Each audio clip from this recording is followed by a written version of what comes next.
There we go. So you are in Gray Flats, which is this little town down to the south there. Basically is kind of bleeding off of the wealth of Tombstone, which is in its heyday of silver rushing through the town. So it's growing by leaps and bounds. The railroad has recently come. So Gray Flats is catching a lot of that excess as people travel from Tombstone and Fort Grant to points south. But it's still a fairly small podunk kind of place. We got the Bar K Ranch there, who one of the characters is a ranch hand there. Fort Grant is the Army cavalry outpost there. And over to the east, there is a small holdout of Apache in those canyons up there that the commander of Fort Grant is just absolutely obsessed with eradicating. And a little further to the east of the fort is St. Francis, which is not really supported by a whole lot of buildings. It's just off on its own, but has managed to maintain a place for the troubled souls of this region to come to. So now that you are looking at your characters, do you have any questions about things that they can do? In particular, maybe if they have a secret or something wonky? You can just shoot me a whisper or a Discord PM, although I might not see.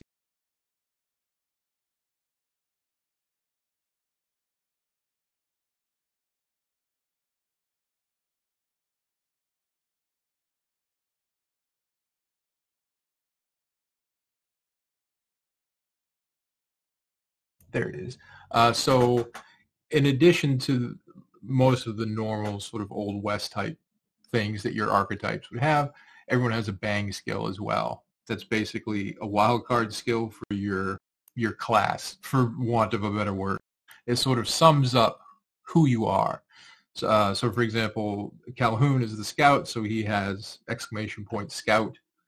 Any skill that comes up in the game and everyone's like, well, obviously a scout should be able to do that, but I didn't remember to put it on the character sheet. Hey, suddenly it's covered by the scout skill. So there you go. Yeah, like cowboy would be like roping, riding, branding. It seems like it's kind of a big catch-all. It is. Yeah, exactly. Okay. So in an ongoing campaign, of course, where things like that might actually come into play, I'd break them all up. This is more of just a grab and go kind of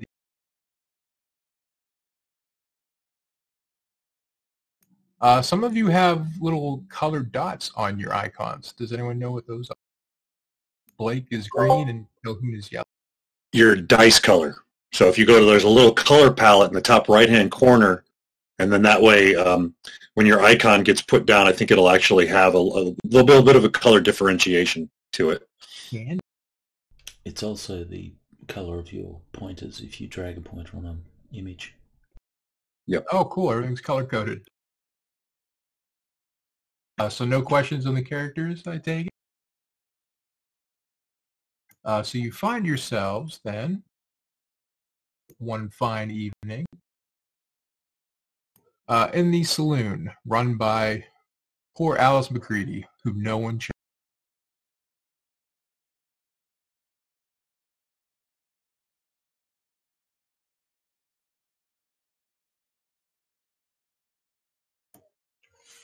So you can drag your tokens there wherever you'd like to. It's a comfy place, but it's small. Can you have the audio cutting out at all for Mook?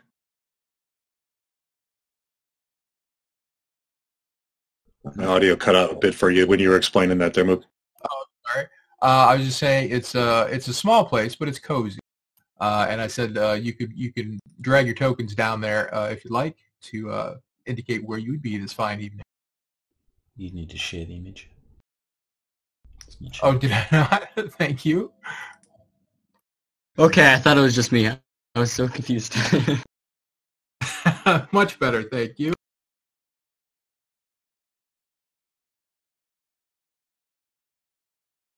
Okay, so that happened because I don't have a hex grid on. Is that correct? Yes, you haven't locked any token scale. God, what a So noob. what you can do is the guy that's currently on there, well, you don't need to put a grid. Ooh. So if this one doesn't need a grid, then you don't need to put the grid. You just mouse over the token. Oh, sorry. Don't mouse over the token. Mouse over a section of the image. Mouse wheel to the scale that you want that token to be, and then right click on the token, and you have an option there in the radial menu that is lock token scale.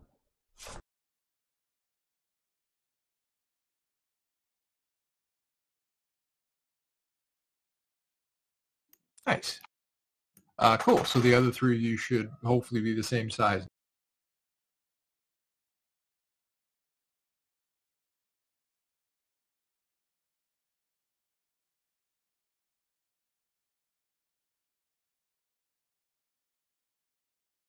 And if I can find a token for Miss McCready.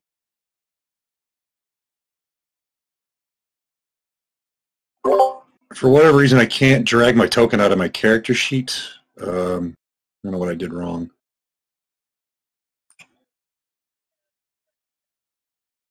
Like I'll try to drag it on the map, but then it won't drop it in there. See, I was thinking I was being all fancy, put my portrait up. It just blew the whole thing. Right? We're all huge again, too. Yeah. The GM can do it. Otherwise, you can also drag it to from your character sheet to the desktop of Fantasy Grounds, and then from the desktop onto the map. Okay. Ordinarily, tokens are dropped from Combat Tracker by the GM. Oh, why are there all these giants surrounding me? I'll just throw everybody on the combat tracker then.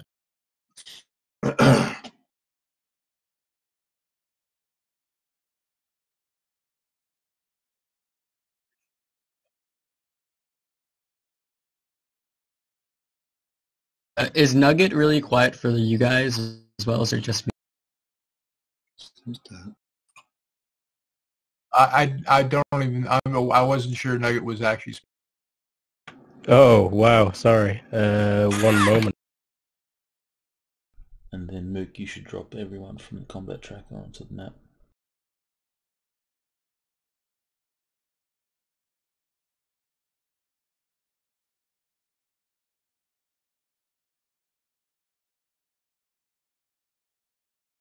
And you can overlay a hex grid onto that map too if you want.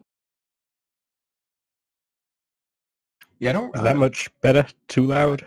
Oh, no, that's fine. I'm sorry. Yeah. I just thought you weren't saying anything. Yeah, Mook, if you like right click, there's a layering thing to drop a hex grid onto your map. Yeah, I thought there was a way to do it without the grid. Oh, sure. Yep, you can do it that.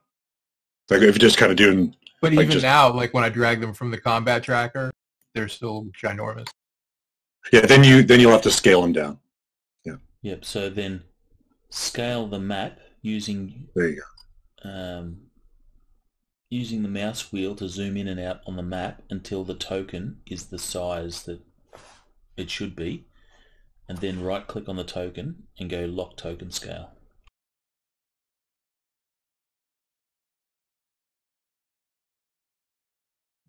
Oh, nice. I've got facing and everything on there. That's great. Okay, I have locked token scale. We'll see how it goes.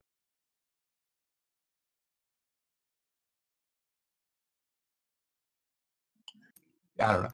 Yeah, my players love to like fiddle with all the tokens. I have to lock things right away. It's like, okay, guys, gotta put the toys away. Yeah, we're here.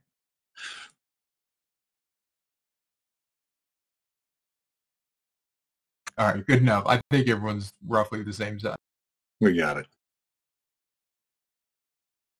Yeah, let's see, Miss McCready.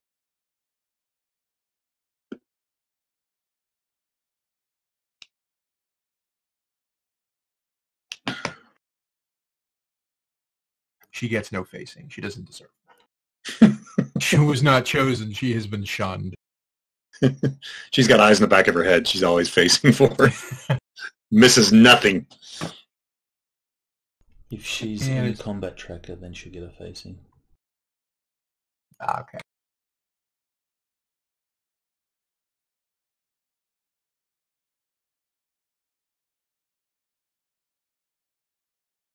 Look at us all bar stooling up. Just pacing. Okay. Which one's the tracker, Carson? Or you? No. Who's the tracker?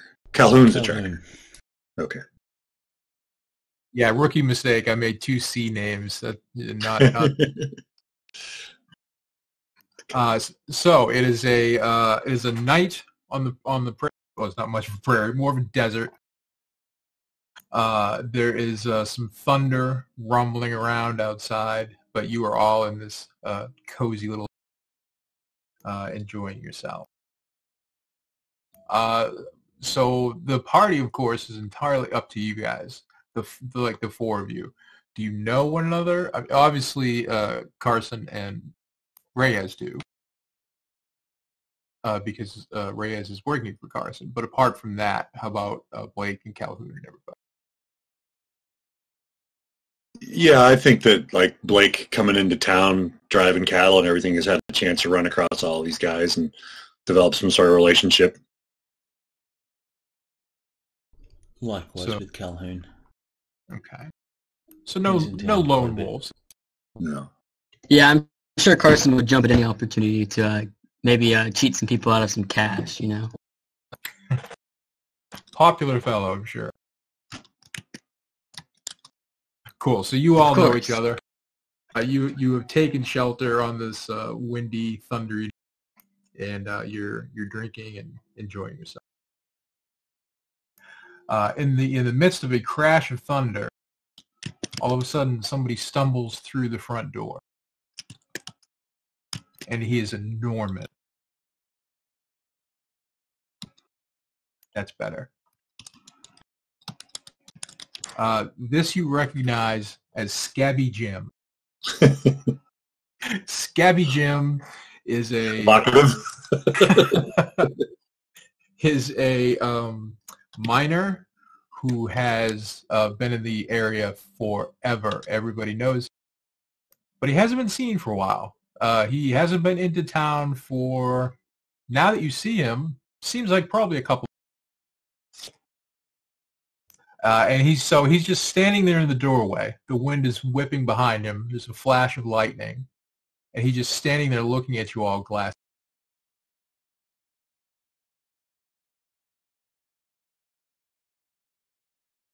And he stumbles forward, takes a step, and he falls prone on the ground. Something clatters out of his hand, but you're mostly drawn attention to the blood all over his, some kind of wound, which has now left a trail across the wooden floor. And he moans something as he's laying there. Calhoun will ignore the rules of social distancing and step forward and kneel and try and catch what he's saying. All up in that blood. Likewise, I was just leaning forward, cocking my head. Okay. So Calhoun, I'm gonna tell. please. I'm gonna tell Reyes, like, "Oh, what's happening? Go check that out, please." And I'll stand back while he like inspects. See bus. All right. We'll do Reyes first. Reyes, why don't you move to the door? Give me a perception roll. How do you roll against an attribute? On your character sheet, it should be on the main tab right up top. I see. Do you select it and then roll the dice? Or you can Actually, no. If you just double click on it, it'll roll it automatically. Oh, okay. You can also select and drag it. because Fantasy Grounds is that good. Mm-hmm. Cool. So you move to the door. You are battle hardened. You have a high perception. You look out into the wind, and it's dark, but with the occasional flashes of lightning, you feel confident that were anyone out there, you would be able to see them, but you do not. Squint out into the distance. And Calhoun and Blake, you both went forward. Yes.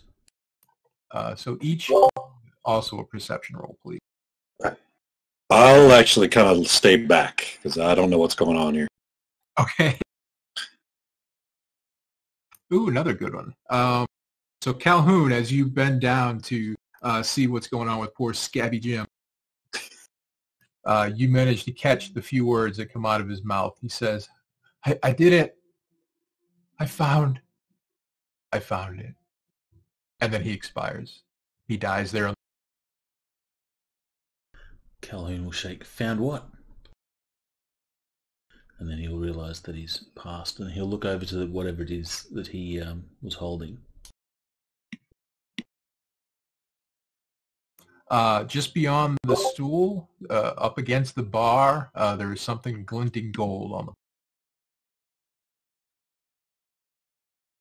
All right, so Calhoun will step up and he'll turn to the people that are standing around and he'll say, "He's dead."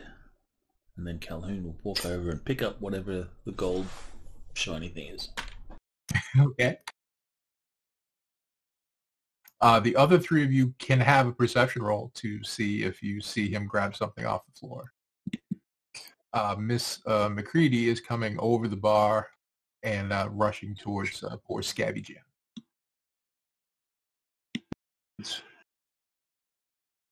I'm just gonna walk over to Reyes and be like, "Did you find anything? What happened?" There's no one out here. That's bad voice. Trying to figure out that. It sounded great. No, I love it. I love it. Where's the perception roll at there, guys?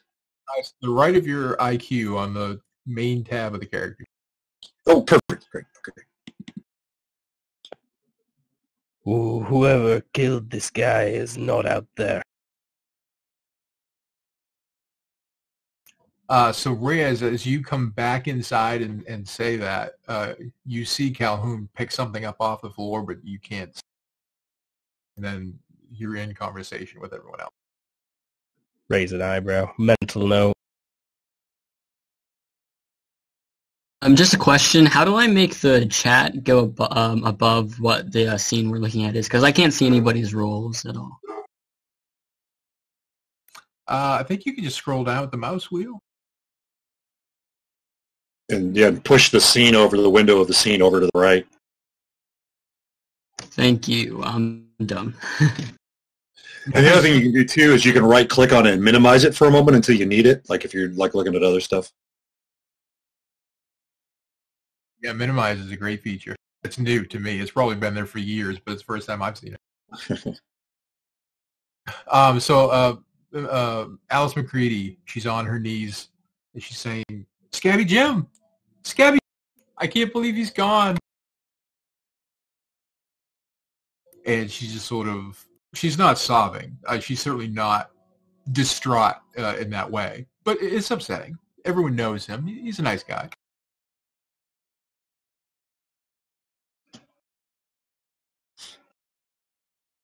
Well, I guess I'll ask her, what do you think happened to him?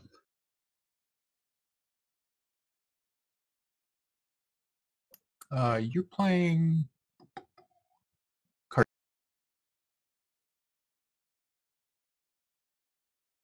Are you playing Carson? Yes. Yeah, he will get a perception roll for this. Give me a perception roll -2.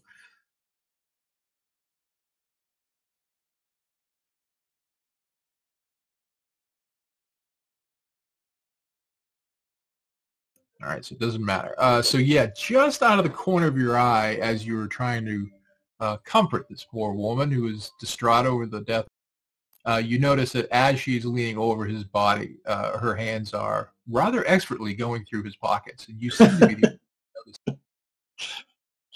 Yes.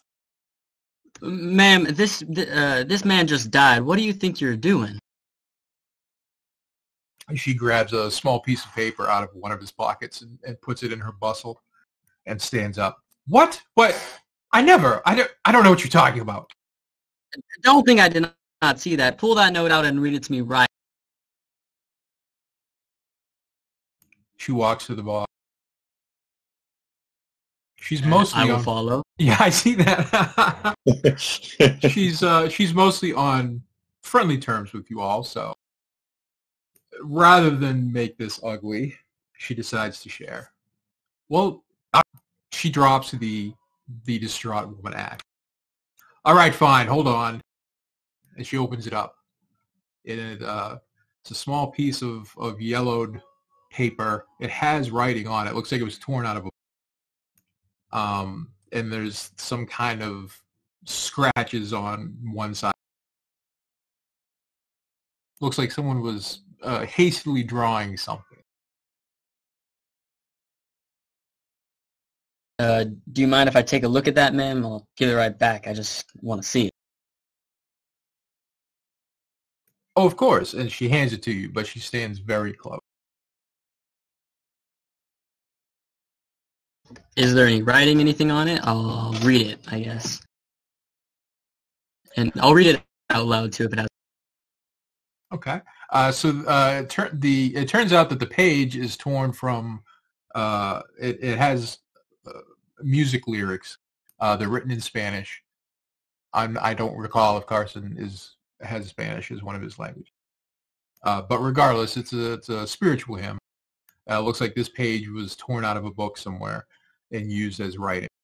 And whoever was writing was drawing... There's an X. There's a couple of dashed lines. Looks like a pirate map out of some book. I'm not Do sure we I know? read. Sorry, go on. No, do we know about Scabby Jim's? Like, is he a miner? Is he a gold miner? He is absolutely a miner, yeah. Okay. Pretty good idea what the map might be. Well, it seems like there's a map on here, but and also something that's in Spanish or something. I don't seem to think I can read it. Reyes, can you read it? Yeah, let me take a look. And yeah, I accidentally turned myself into a ghost by right-clicking while I was dragging my token. Do not do that.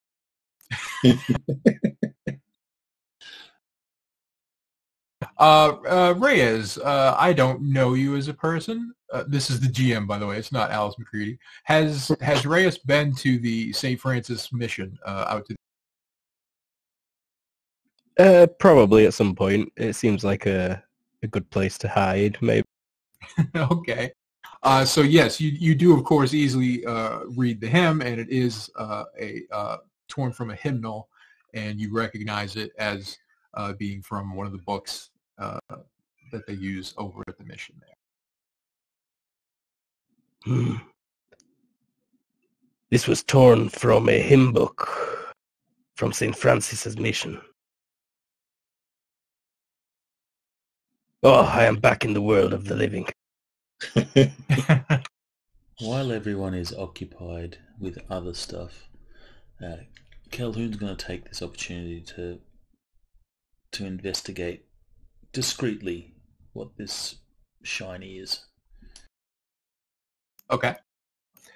It seems to be... Oh, it's clearly a piece of gold. That much you know. But I don't think you have any particular, like, mining type thing. It's certainly rough gold. It's not any kind of coinage. It looks like something that you would find... Gold nugget? You know, it's a gold nugget, yeah. But it's pretty good size, about the size of a marble. If no one's looking, Calhoun is going to nonchalantly just pocket it. Yeah, Okay. I kind of keep my eye on Cal. Do I see that? I would say everyone give me a perception -4, except for Carson, who gets a straight perception roll because he was already kind of keeping... And if you go down to the box right nearby the Illuminati eye, you can put your adjustment in there too, like the -4. Oh, right, yeah.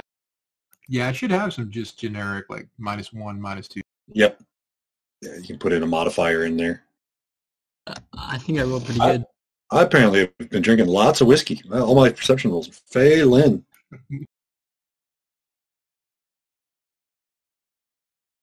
So it looks like Carson was the only one who saw him. Because you succeed by an 8, you see some stuff. I'm gonna walk over to him with the cat. Wait, who are you, Runk? Or you're Runk? You're He's Calhoun. Calhoun.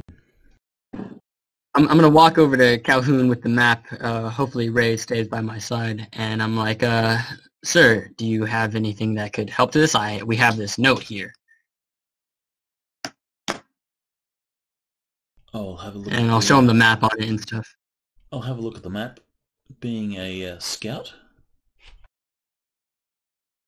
I guess navigation helps, but not in this case. Look over the map and say, I'm not sure exactly where that is. To be fair, it's not much of a map. It's barely much of a start of a map. It's just kind of some random. You do get the vibe that it was intended to be a map. He just expired before he was able to finish. Do we know typically where Scabby was working, where his mining efforts were generally? Usually when he leaves town, he heads north, and then Okay. he comes back every couple weeks. This is the first time he's been gone. Calhoun, I saw you bend over and pick something up. What was that? Was it something to do with the map, maybe?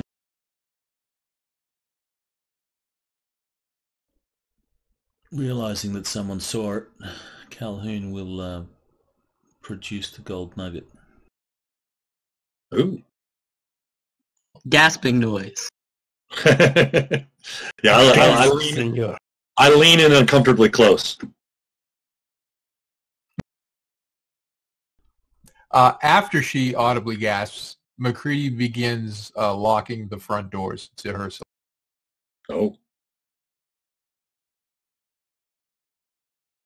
Not like she's going to We burn you all. Like, I mean, she's locking the outside world out, not you guys. Mm-hmm.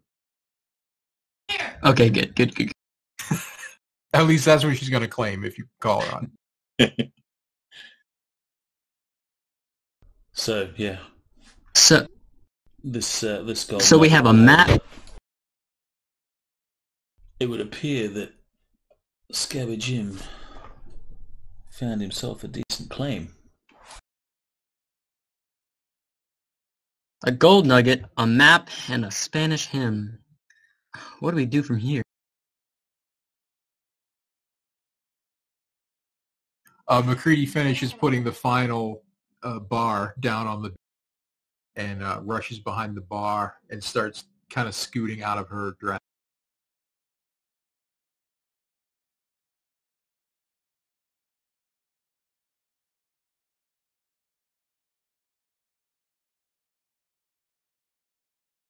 She puts on breeches and suspenders over her shirt and straps on a couple of pistols that she had behind.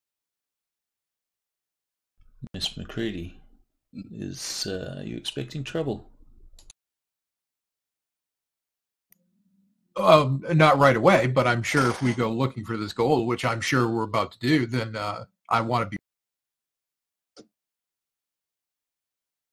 I mean, this is my saloon after all. Well, now hold on. We don't even know where this came from. We just have a bunch of different pieces and nothing to connect them. I mean, this scribbles of a map doesn't really tell us much now, does it?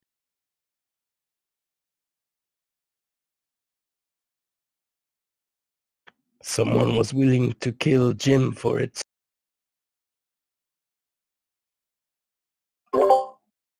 Poor Jim, she says. And for a minute, she puts off that vibe from before. But then and she's busily throwing some things in a sack. Well, I know his claim is north.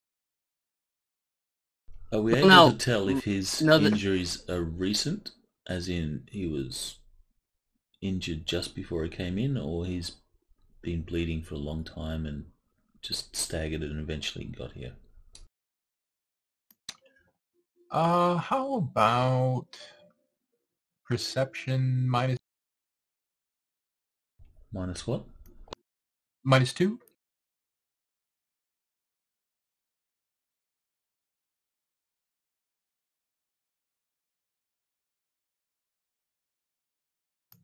You would estimate he was wounded sometime in the last day, but you can't really narrow it down much beyond that.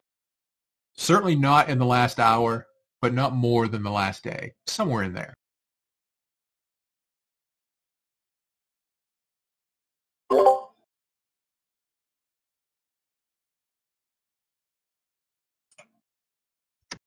Calhoun, are you walking over to the body to inspect? He would be, yes.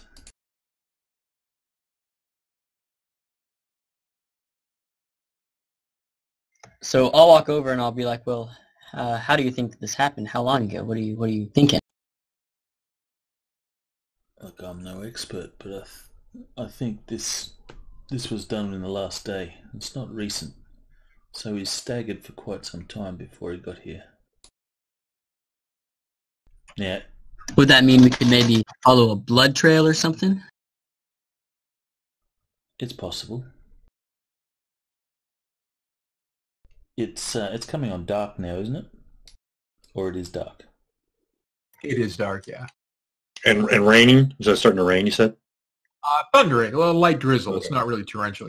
Okay. We can try. Rain's going to wash the trail away. Yeah. But who was that? It was Blake or Reese? Yeah, just saying the rain will wash the trail away. Yeah, like Blake says, as soon as the rains come, any tracks or trail will be gone.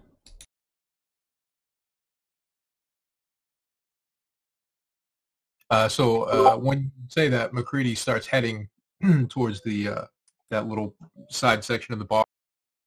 Well, then I guess we best get going. And then before she can get through the bar, you hear something you've never heard here before. A very tiny girl say, "Mama?" And her face goes white. Uh-oh. And and she leaves the room. Oh boy, the bar's untended. I guess that's our cue to go while she's occupied.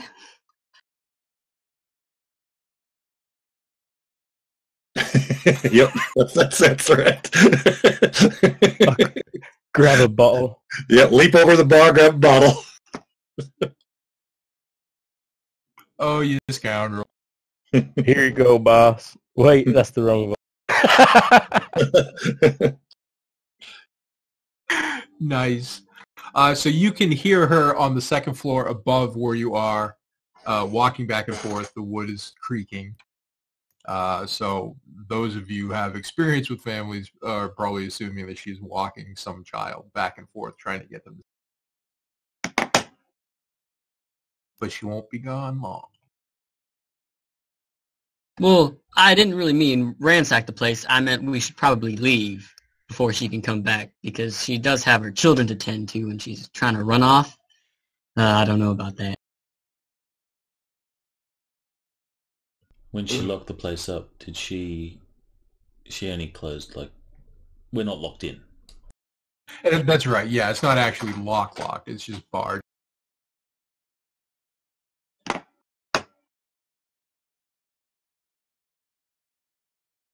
Well, Calhoun is going to spend some time actually looking at this map and see if he can make head or tail of any of the features, if anything makes sort of sense. He'll consider that the X is possibly, a day away, since that's roughly how long since this injury, give or take. So he'll study this map, see if he can get any sort of idea on at least a remote location. Did we determine what killed Scabby Jim? Was it a gunshot? Calhoun, when you examined him, is that what you were going for, or just? Well, he wasn't trying to specifically see what the injury was, but he was trying to work out whether it was a long time ago or, it was just before he walked in the door. Gotcha. Yeah, you probably you can tell that it's a gun shop, but you can't really tell from how far or what kind of weapon. Okay. I want to take the bar off the door and step outside. Okay. Just what I was thinking. Given the Spanish hymn on here, I think it might be at the mission, like Reyes was saying. That might be our best place to check first. Mm-hmm.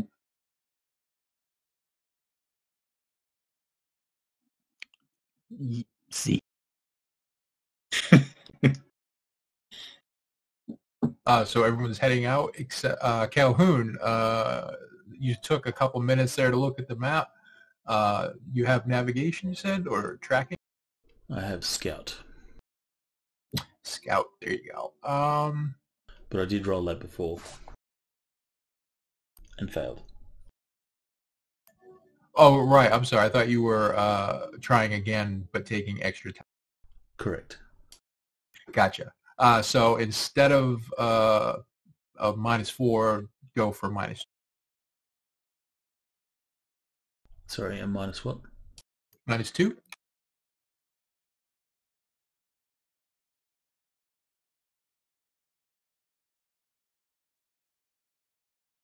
Nice. Wow, fancy.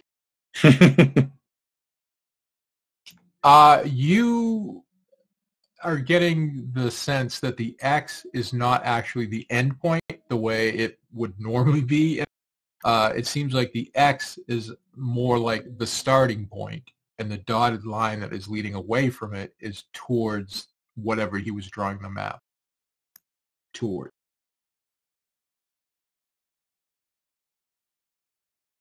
Interesting. Is he able to ascertain maybe where this starting point is?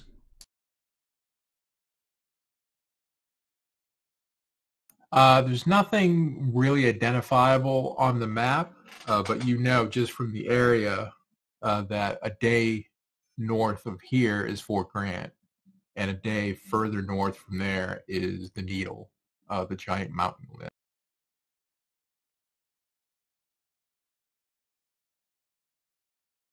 And he has been prospecting north. Indeed.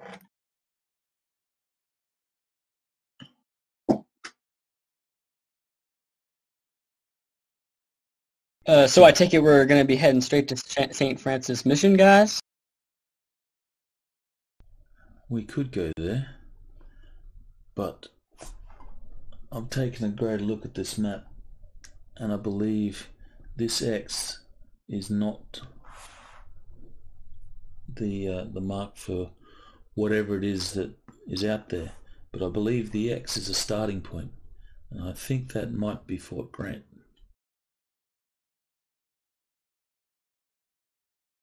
At least Jim have a horse? At least it makes sense since his claim he's been prospecting up north. There is actually a horse sort of roaming around out around the side of the now that you've come out of the village. I look and see if it's got saddlebags or anything on it. Any more information that might have. You find some minor type stuff, some tools, a little bit of rations to eat on the trail. Okay. But yeah, no more documentation, no more gold. Okay. Madre mia.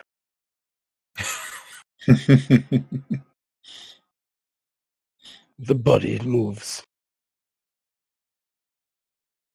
Whistle from a horse, Jake.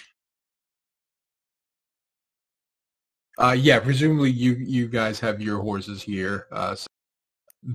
Jake comes running.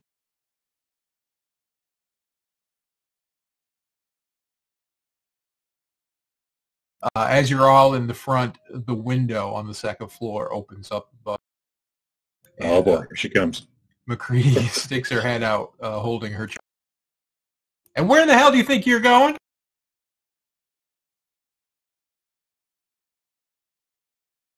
Away. We're riding. Part of that gold is mine. It's my saloon. Your dead body too, I guess? Damn right. I pull the stopper off the bottle of whiskey that I stole and drink it and say, I'll pay you for this with the gold when I get back. She gasps. She pulls in quickly to the window and ends up smacking her head on the bar. And the baby starts crying again.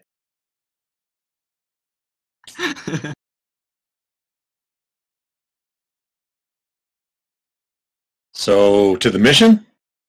Or at least we got to go to Fort Grant first. Looks like following the road. Fort Grant's about a days out too. Correct. You can't like head it off at the pass. You got to take that road pretty much. Yeah, in a very broad sense, all of the points on the map are a day connected by roads or trails. Gray Flats to the mission is actually 2 days because you have to go over country.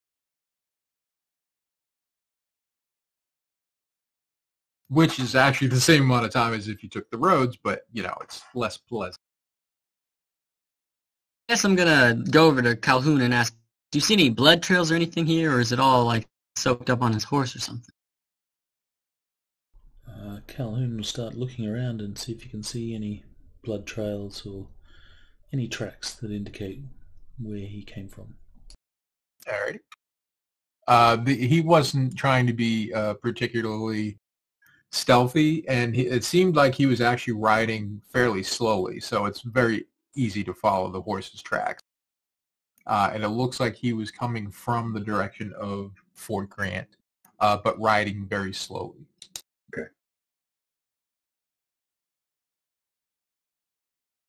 So he'll follow the tracks for a little bit, then sort of come back. I'm almost certain of it. Fort Grant. That's where we start. All right, Calhoun, lead the way. Let's go get rich. Or dead, seeing how he turned out. He's old, scab. Revolver, my father's revolver on my finger a couple times. Don't got reflexes like Bold Blake. All right, well, Calhoun will mount up and he will start heading out to Fort Grant. All right. So you get on your horses, you ride away into the thunder in the night. The last thing you hear is McCready screaming at you from behind. When you're about maybe a quarter mile from the saloon, Calhoun, you notice a little bit of blood on. It's just by itself. It's not like there's a trail leading to it. So it seemed like possibly he was just bleeding really slow.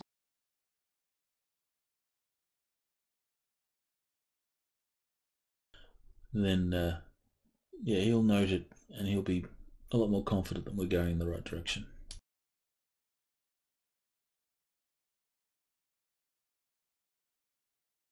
So is the plan to head directly to the fort? I believe so. Did that pool of blood look like it had gone off the road a little bit? Like maybe he had just split the difference or something? Or that didn't seem to be the point where he started bleeding. Okay. I wouldn't even call it a pool. It's more just like a couple of drops. Yeah. Right. And the trail continues on to Fort Grant? It does, yeah. Okay. So you ride through the night, unless I hear otherwise. After in fairly regular frequency, you see the occasional blood drop, usually about a half mile or so. Calhoun will continue to point it out. He was at least here.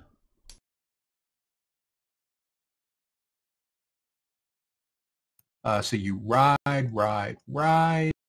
About 3 in the morning, it begins raining a little harder than drizzle. It's not exactly a downpour, but it's enough to start obscuring some of the traffic. But by this point, you have a pretty clear idea of what direction he was coming from, unless he took some bizarre,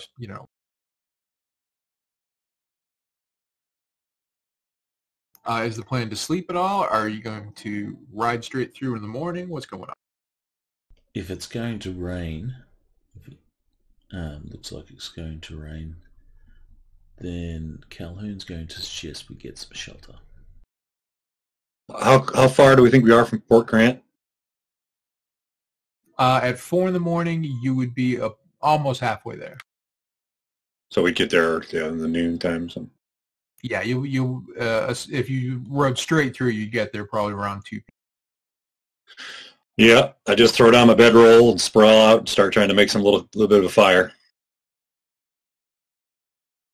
Are you sure it's raining?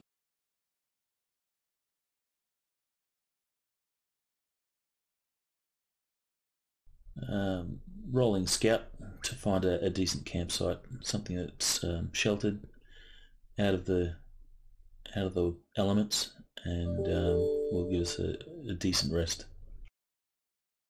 Excellent. Okay.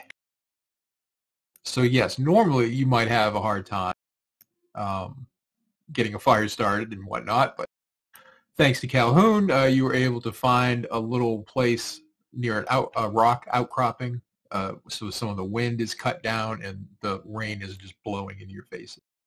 And there's a nice little curve there where you can stoke a fire without it going out. So you eat, you drink. Is there anything specific anyone would like to do during the eat?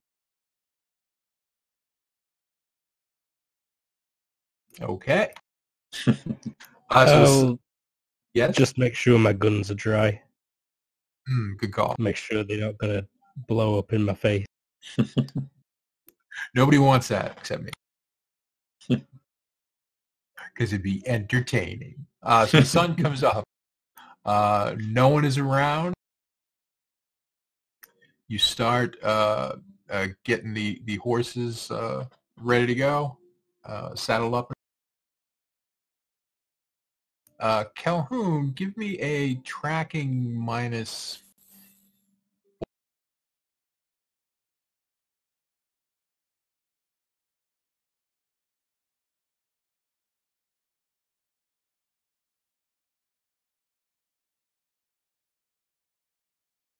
Damn. Calhoun's on fire. So as everyone is mounting up, Calhoun, you notice on the ground some foot around your horses, maybe 2 or 3 hours old.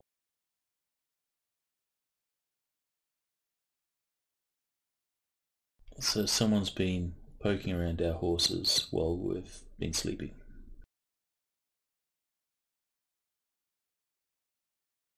Is that what time is it currently? 2 p.m. Oh, I'm sorry. It's sun up. You'll get to the fort at 2 p.m. So it's like 5 or 6 a.m. Yeah, so while we're sleeping, someone's been poking around the horses. We've only been down a couple of hours.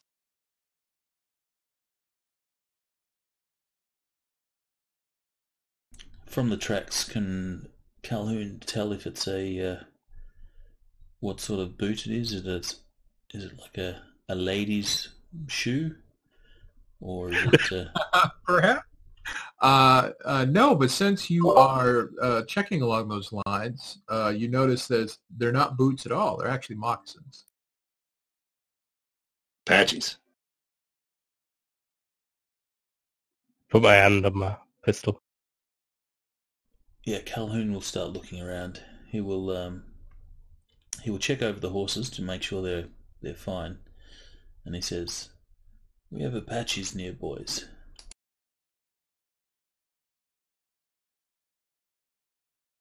A Spanish hymn and Apaches? Man, we just got every ethnicity just wondering what's happening here. Santa Maria, with this much gold. Can Calhoun tell where the tracks lead after the horses? Yes, but before that, everyone please roll a perception into my little Tower of Joy.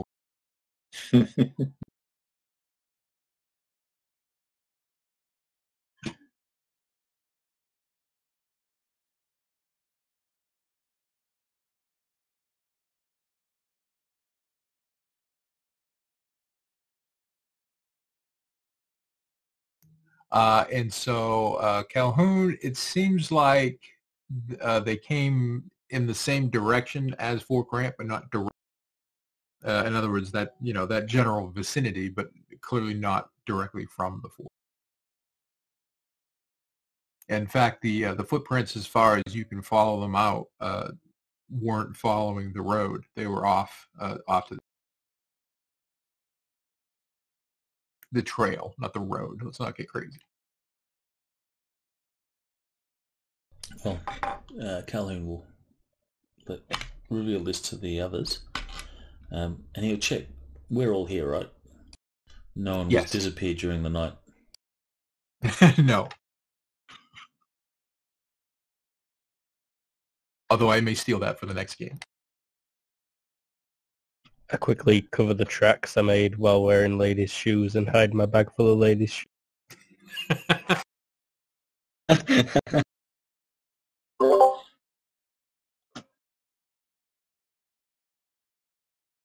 All right, so Calhoun will he'll just follow the tracks for a little while, just to make sure that they haven't set up an ambush or anything like that up ahead. Okay. And then he'll return and he'll say, "We best get moving. Keep an eye out." It seems to you that the footprints came from the northeast, so they kind of threaded between where the mission and the fort, and then joined up alongside the trail.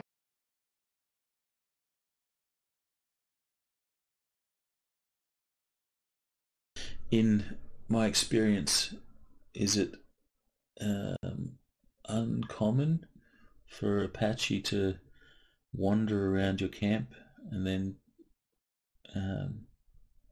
disappear?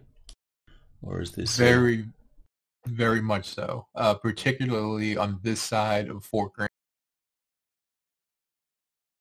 as they tend to try to keep all of them on that side of the fort.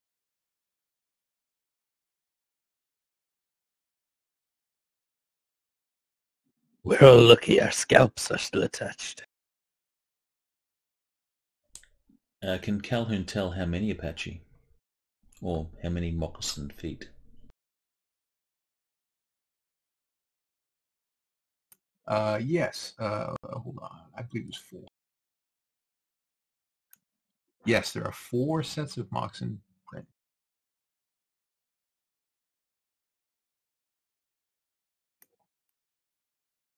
Well, the tracks lead off to the northeast or northwest, whichever one it was. Northeast. Back to the needle.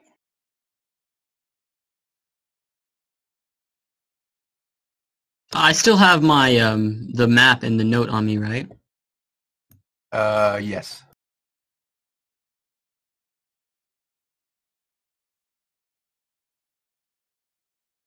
Well, since it's going northeast, do you reckon we should then go towards the chapel or whatever it's called, or to the fort? What are you guys thinking? I'm thinking we should maybe go to the chapel because it would explain the hymn on here. It's a good idea, boss. I'd rather avoid the fort for reasons anyway.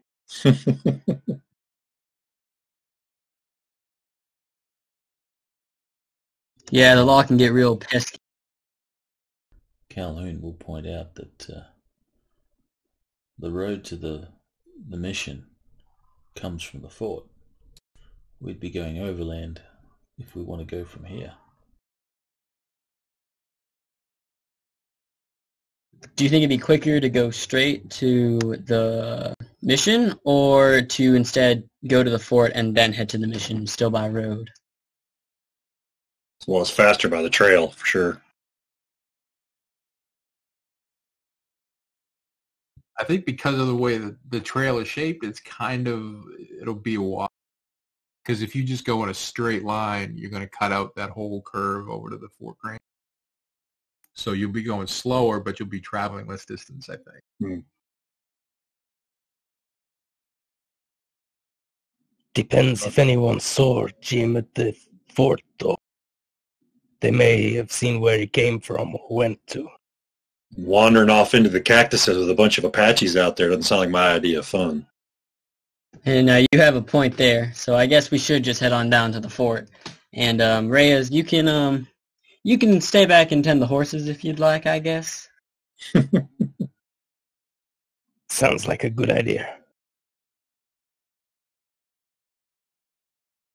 So you continue on horseback down to Fort Grant. You pass the morning, you stop for lunch, one assumes, and around 2 or 3 in the afternoon, you can see the fort on the horizon.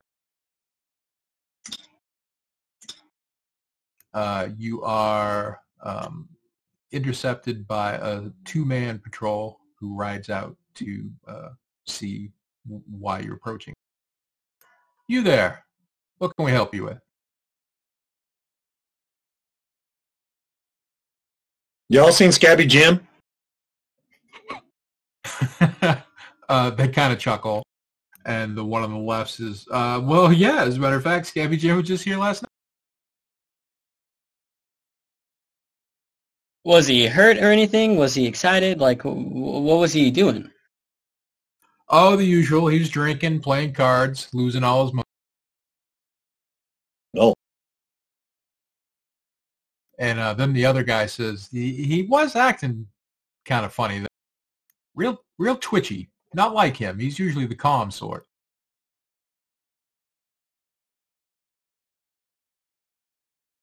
Did you see where he happened to come from? Because we're actually trying to see where he might come from here. Because we thought he was going to be here.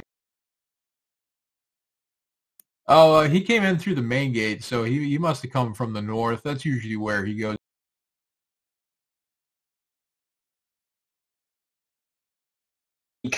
Did he come up empty-handed to you guys? You know, like he didn't really come back with anything? He very rarely does. He owes so much to our stores. He tries to avoid us when he can. He's not a very good miner, I'm afraid. And they both laugh.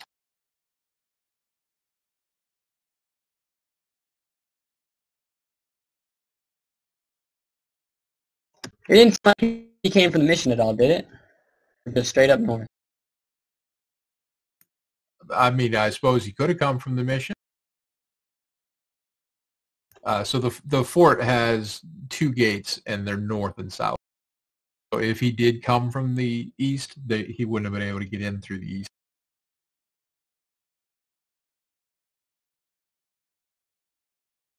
Is there anything interesting over by the mission that you can think of, or? Oh, we don't head out that way. Brother Luke, he mostly cares to himself, and we're always busy around. Captain Stall's got to set out patrolling. Have you guys had any trouble with any Apaches while you were patrolling here, do you think? Not recently. Been a while. And the other one says, yeah, Captain Stall's doing a good job. They're almost gone. So Making this land safe for the Western progression. So you ain't seen any Apaches south of the fort then? Oh, no, not south. We did. Cap wouldn't like. Well, what's that now? We did. We saw a couple Apaches back that down the road. And they look at each other, and they look back at you. How many Apaches? I didn't see any soft tracks. Count maybe 4 in number? Is that why you come to the fort to let us know? Sure. No. No, we're just we're going.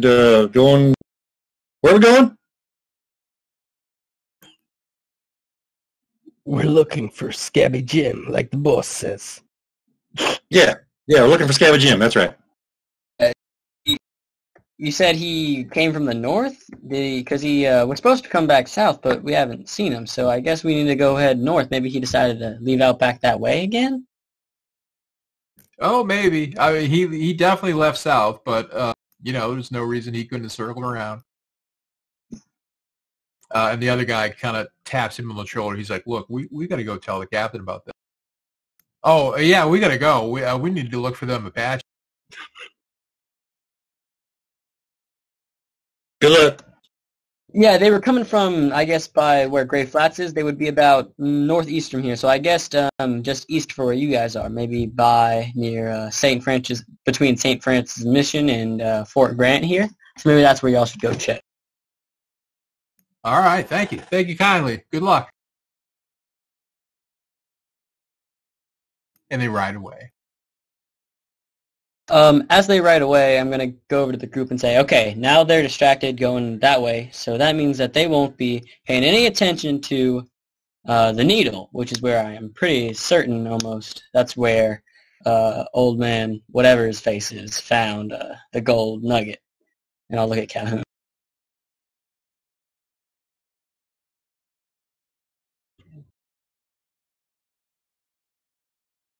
I think you're right. Let's move while we've got daylight.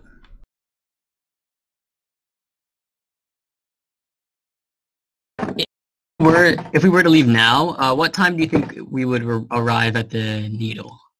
Just like given our estimate, our rough estimate. Probably noon tomorrow. I will mention though that when you left the bar, I don't believe you took a whole lot of provisions. So I don't know if you're getting hungry. I don't know if you've got enough for the trip. That's up to you. We should probably re-provision it for Grant. We could be out at the needle. Oh, I'm sure I could get something. Well, I happen to be quite the sweet talker, so I'm sure I could get us into some sort of provisions. Calhoun will sort of gesture and say, lead the way. Alright, so I assume we're all gonna tie our horses up at the gate, and I'll tell Reyes, if you want, you can come inside, but you can also stay out here and watch on the horses on your own if you'd like.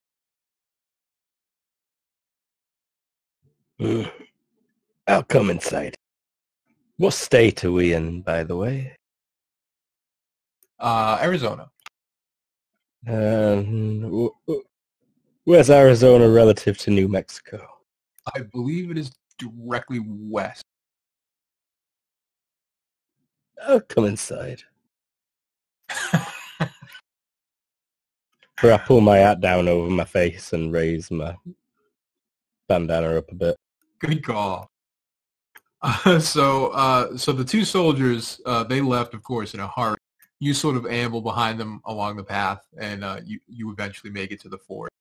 By the time you get there and tie up your horses and go looking for provisions, when you enter the fort, everything is abuzz.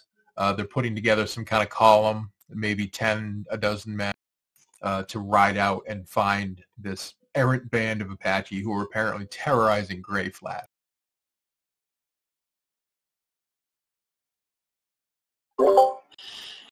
That escalated quickly.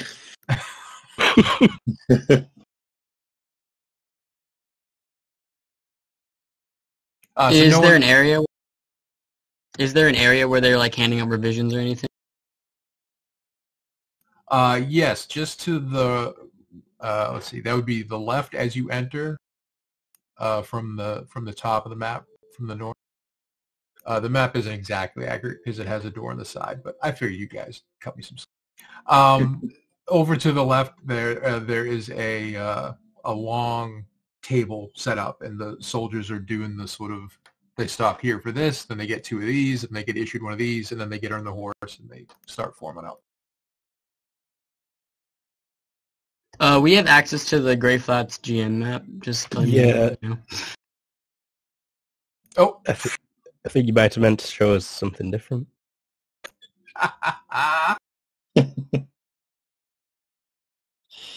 We got an epiphany. Figured it out. That is awesome. Just as well that we were headed there, hey? Knew it all along. That's where I was going. Well, how do you unshare? Click the P. It's clear we should be going south. Yeah, that's right. Let's go due south. Like I was saying, something's giving me a good hunch that we should go straight north. No question. Yeah, in the image. just Oh, hit there the we P.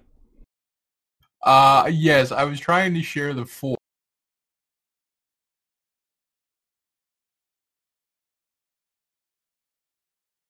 There's the ford.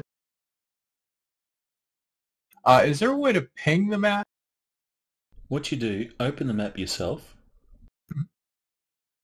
and then right-click and share from that. It's a lot easier than trying to share from the interface or the image interface. Can you see it now? Yeah, I got to pee. Yep. You should be able. Is there a way to physically ping the map? Like, Point you know what I out mean? location. Like, yeah. Oh, there you go. Just use an arrow. Yeah. Yep. Can you There put you our go. like So tokens here? Or something? That's where the table is. Oh yeah.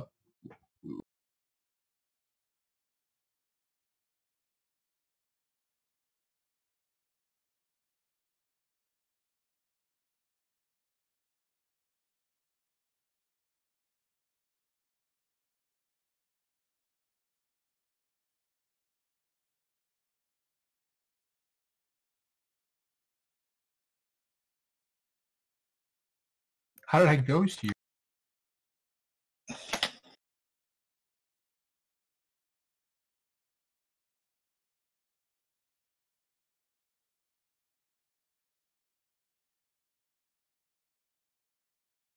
I still don't have my token.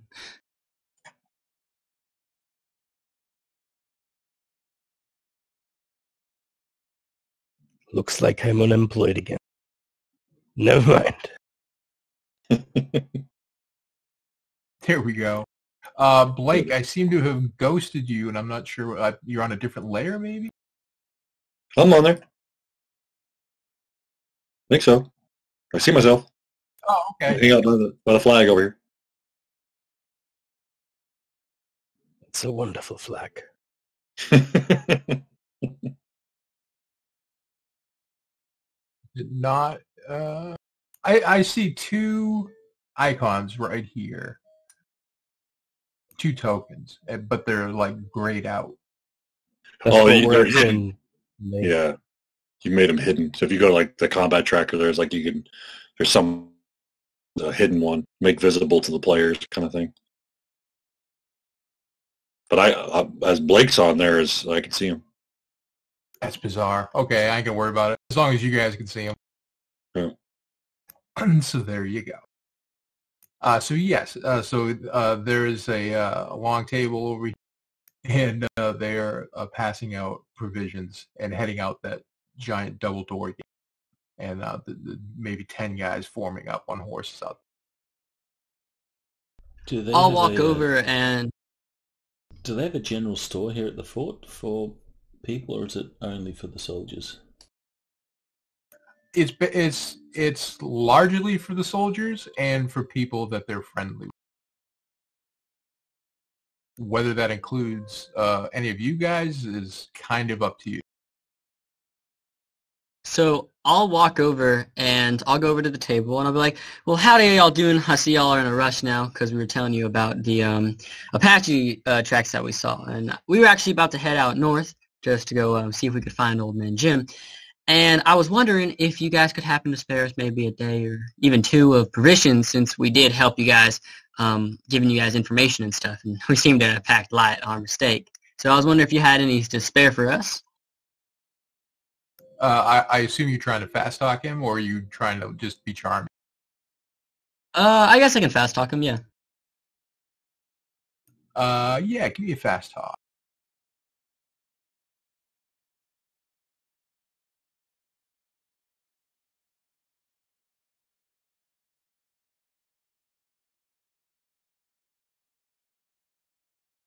Oh, nice. You made it by 5. He resisted by 4.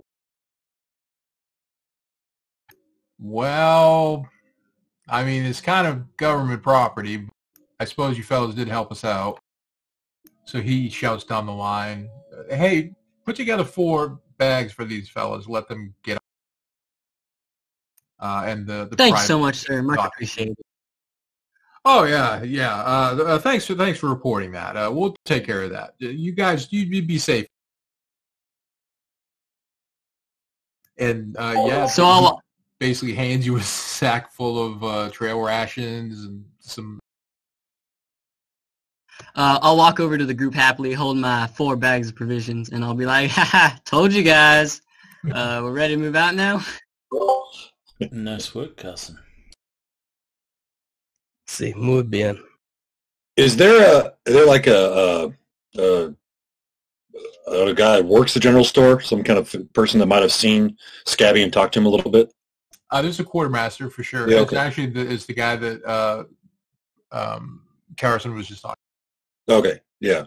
Just I'd ask him if he talked to Scabby last night at all, if he said anything about where he was coming from. No, I didn't see much of Scabby. He came in a lot later than he normally does, and I don't know. He didn't seem very social, so I kept my.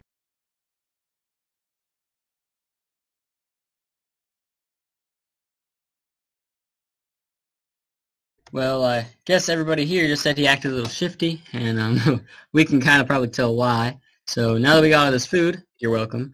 I guess we can head out. Let's ride. So as you're heading towards the gate to get on your horse, you hear a booming voice from behind you. You there! Hold up! And an officer comes striding towards you. You're the man who told us about the Apache? Yes, sir, that would be us. I smile at him. What is that you're holding? Provisions that they provided us. He shoots a glance at the quartermaster, who looks very uncomfortable and looks away. Yes. Well, I suppose that is the least we can do. What is your business from here? We're trying to find old man Jim up north. He was supposed to come back down to the saloon the other day, but he didn't, or actually last night, and he didn't. So we were worried, so we all came as fast as possible on the request of McCready.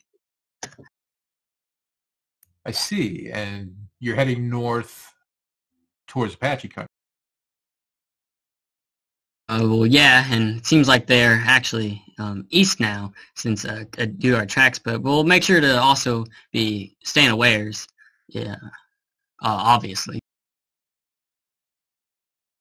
He studies you silently for an uncomfortably long time. And then he grunts and turns on his heel and strides away. Weird, I say to the party. But So, apart I guess we head out. Yeah, apart from that, no one impedes. So you get on your horses and you head north.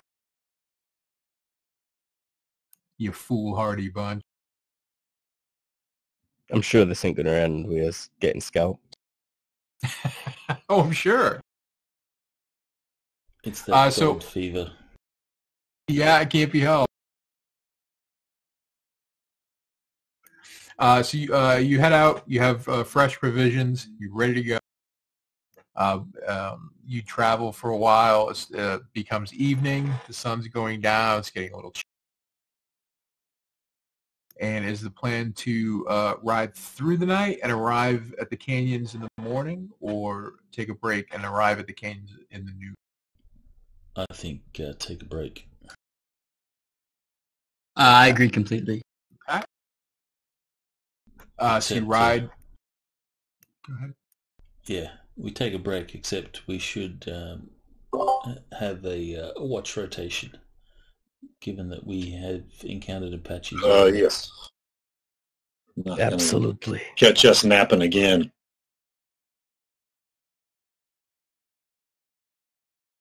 So you ride on. You see nothing until you start getting a little weary. It's probably midnight or and you set up camp. There's no wind or rain or anything like that, so you don't need to get a fire going. You get some fresh food. You're all good to go. Who's taking the first watch? Calhoun. I'll take it. Dope. Okay. Okay. So Calhoun, drop a perception roll in my Tower of Love. That came out really wrong. Oh my. I would retract that immediately. Okay. I'm a minor dice. So your shift passes uneventfully. Nothing creeps up and tries to scalp you, so that's nice. Who is it that you wake? Blake. Thank you. I'm ready. Okay. Blake, the same, please. Okay. Find it again.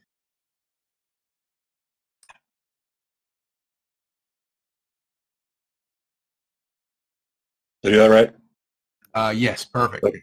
Okay. I've got my shotgun out. I'm definitely sort of ready. Y'all can see that map, right? Mm-hmm. Okay. This one was the location of the mine. Oh, it's classic. I'm so happy that happened. So nothing's about to happen. I don't want you to get paranoid. I just merely want to put everyone's token on the map so I know exactly where everyone's sleeping. For no good reason. For no good reason whatsoever. To head off any potential issues, if let's just say combat does happen, it might be good to drop a grid on here first before putting the tokens on. Oh, there you go. Let me first figure out how to reset the turn order because it seems we're on round 8 somehow. You just click in the box and put it back to 1. You can also do it from the menu. Oh, there we go.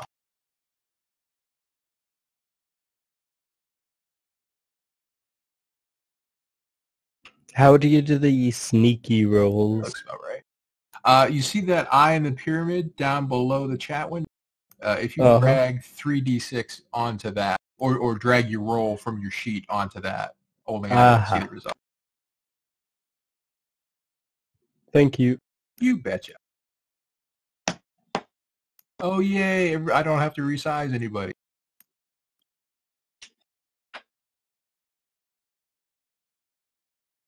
All right, so that's your campsite. Where would y'all like to? Are these boulders? Like, I'd be on top of a boulder? You can be on top of a boulder, yeah. Okay.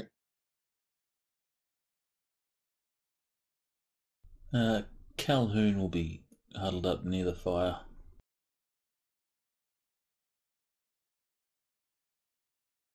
Of course, I'll be sleeping by my bodyguard Reyes. And I will be sleeping by my boss. We might cuddle a little. Just a little. Strictly professional. Right. It gets cold in the night. Yes. Huddle for warmth. Platonic cuddling. Oh, so it's like that. So the people I don't have to resize, but now I got to resize the damn horse.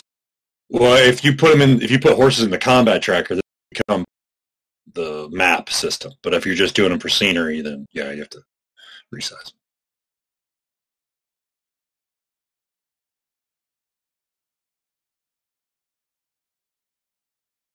Yeah, I must have made them too small. They look like 1 hex creatures, and that makes them look stupid. One of them's 2x. Yeah, I dragged him purposely. Okay.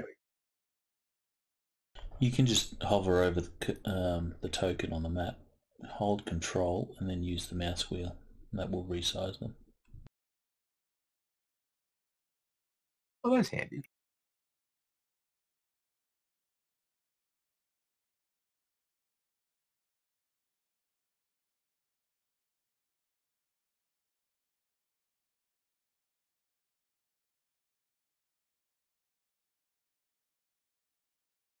All right. So that's where everyone's going to be, yes. And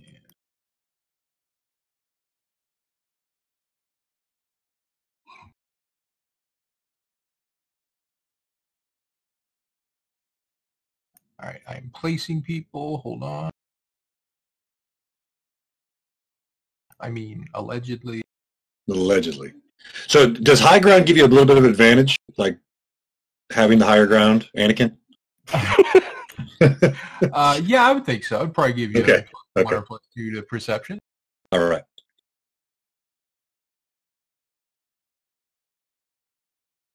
And then I've got the pistol skill. Is that figured into my character? Do I need to add it in?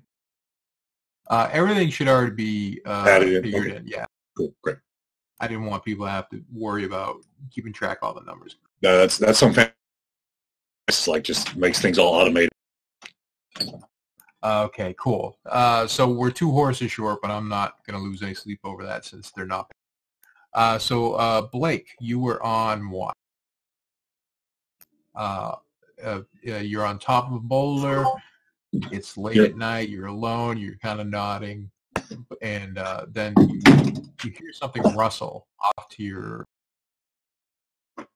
and then you can see behind this boulder. Okay. You can see a man wearing moccasins, buckskin shirt, long black, has a bow drawn with an arrow knocked in it, and he's sort of creeping up behind that boulder, and it seems clear to you that he does not know that you have seen him. Okay, so now a little bit of just background. Is the relationship with the Apaches completely antagonistic right now? Or? Let's see. You work at the ranch, right? Right. It kind of depends on who you talk to. Okay. The soldiers are, well, this particularly Captain Stoltz is just hell bent on extermination. Right. The Apache themselves have not actually been much of a problem to civilians for going on well over a year now. Originally, when there was encroachment going on in this particular area, they were, defending their lands and trying to keep people in certain areas, but that was clearly not going to be a successful strategy, so they have more or less retreated. And there are still skirmishes, but as far as you can tell, they're always initiated by the Army, trying to drive them further away. Right. Does my ranch have like a kind of a threat of like them being cattle thieves and horse thieves, that kind of thing? There is. It's up to you as to what side you believe, of course. Well, yeah. There's definitely a lot of talk. Good old boy cowboy, probably. Yeah, exactly. As far as you know, there's never been an actual instance of any Indian thievery. All right. Well, I'll take aim with my father's pistol, kind of in the vicinity. Not try to hit anybody, but just try to fire a warning shot. Okay. So you're going to aim this turn. I'm going to give him a perception roll. Okay. To see if he can see what's going on. Alrighty.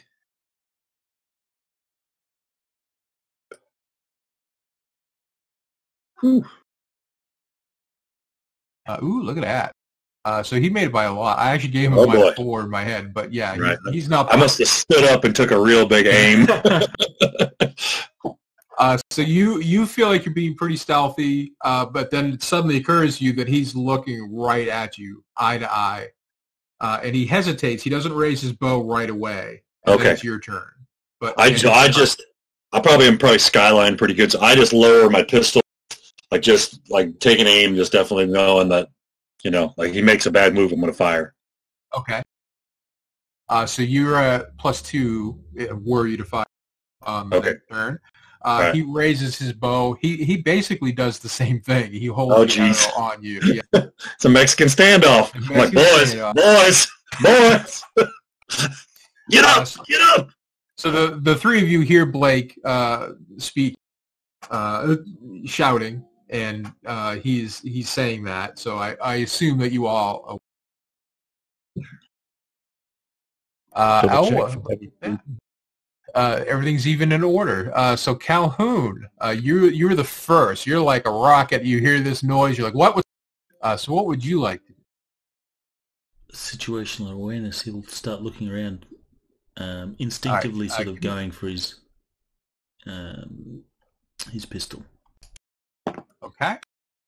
So perception roll, please.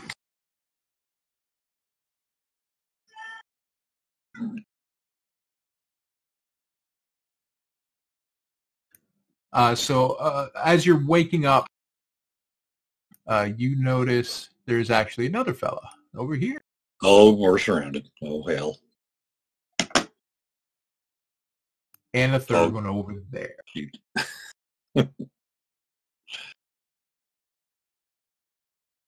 Well, Calhoun will shout out, "We're surrounded," and he'll sort of point, briefly to each location. Okay, good. And meanwhile, he will try and find some cover. So, I guess he's going to go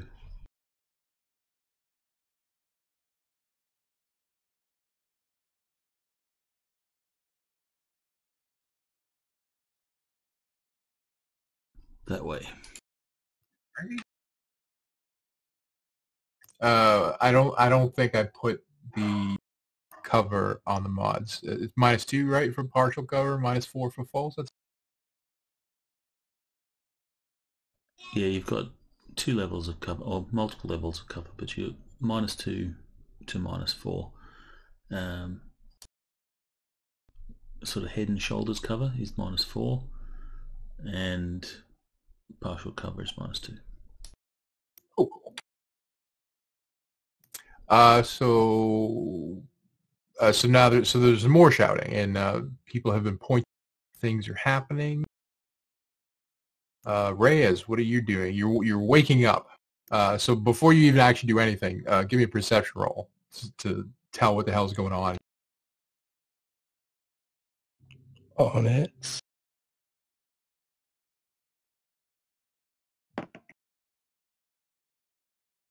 Okay, so you see all 3 of those guys, A, B, and C. You understand what's happening. You're fully up. So what is your Alrighty. reaction? Change posture, fast draw. Go into a kneel. All right. Whip out that pistol.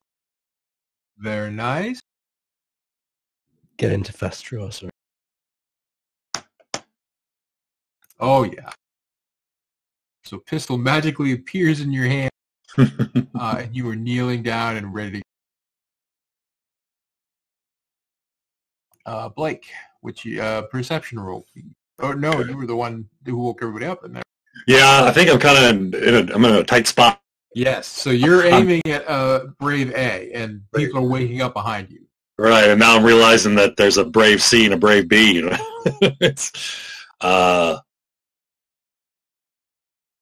We don't want no trouble. You just leave. Get out of here. We don't want to shoot nothing.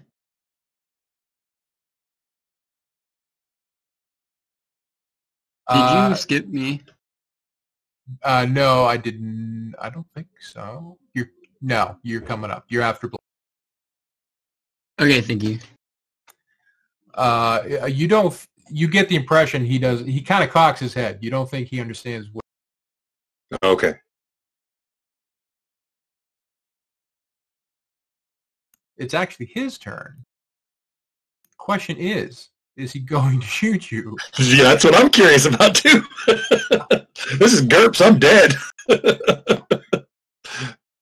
I'm going to go 50-50 on this one. Okay.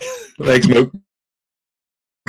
All right, so he barely holds his fire. I'm trying not to be a murder hobo cowboy, you know.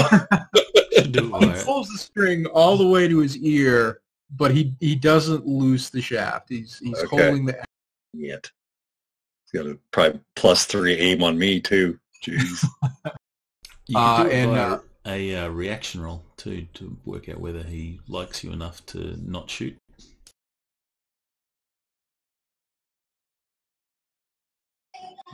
Yeah, is there a reaction roll on the NPC?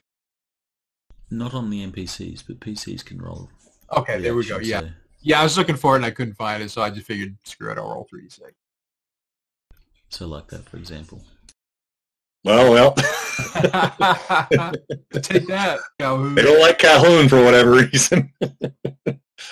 Oh, of course. That Calhoun makes has perfect some- sense. He has some history with him, so he understands Apache. I Yeah, guess. maybe that's it. Like, yeah, that there you go. Like, they were still wondering about me. They don't know Calhoun. We're in trouble. So Brave B over here also has his bow fully cocked, and he's looking at A, and they begin speaking in Apache. And I believe Calhoun's the only one that has a chance to understand. Yes, he can understand it spoken. Sorry, accented. So you get the gist. B wants to fire, and he's basically asking A, like, hey, what's the problem? How come we're not like these guys? And A is telling him to know his place and listen to what he says. Kind of thing. Carson, it's finally your turn. Oh, we killed Carson. So I guess I need to make a perception roll when I wake up. Yes. So you're coming to. The reason you're on the bottom there is because it's ranked by speed. That's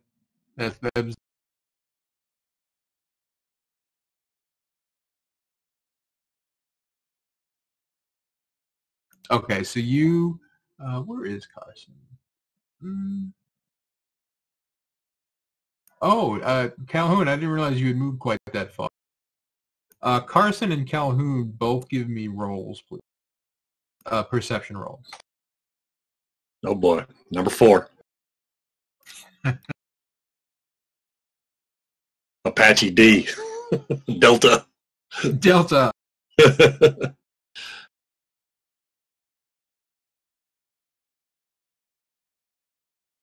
about you, Calhoun? Sorry, what was that? You were wanting a... Oh, yeah, because you throw me a perception roll. My apologies. Thanks. Yeah, I didn't realize you had moved all the way down there. But the funny thing is, you don't notice, but there is, in fact, a Brave D behind at that other boulder. But Carson, you notice him when you wake up, because that's kind of the direction you're facing. Just a clear point, I have no idea how combat works, really. But I'm just going to...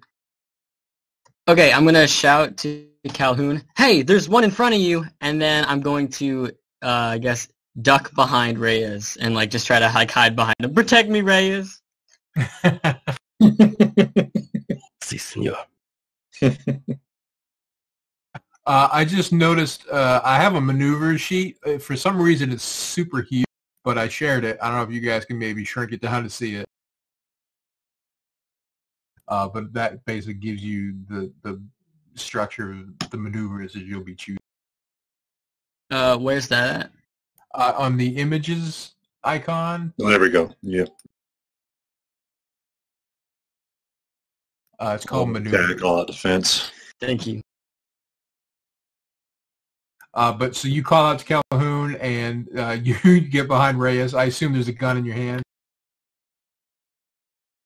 Yep. And that's everybody except the horses. Brave C and D, they do pretty much the same thing. They're all looking. They're taking the cue from A, clearly. And then it is back to Calhoun's turn, top of the act. Does Calhoun get eyes on Brave D?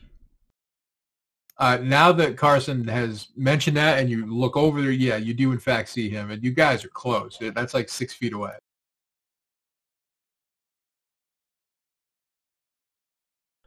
Okay, Calhoun will be taking the wait maneuver. The trigger will be if these guys attack. Fair enough. And, Reyes? Oh, sorry, go ahead. Since he can speak Apache,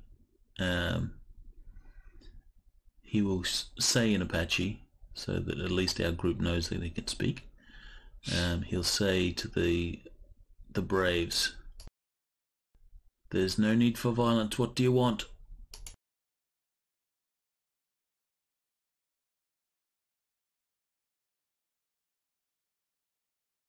They seem very surprised that you speak their language. And then they start, the other three, B, C, and D, all start speaking. The conversation seems to be progressing along the lines of, do we tell these people anything, or do we just straight out murder them? After a few seconds of that, assuming no one does anything rash, Calhoun will interject and say, "You tell us. We don't like the murder option." A sets down his bow. He doesn't set it down. He lowers down his bow. Yeah, I holster my pistol as soon as I see that. And he walks slowly into your camp. And he basically walks past all of you. Yeah, there you go. And locks eyes with Kelly. Oh boy. Says in Apache, Social "Where are you distancing. going?" Social distancing. those handy hexes are right. Why are you going north? What is there for you?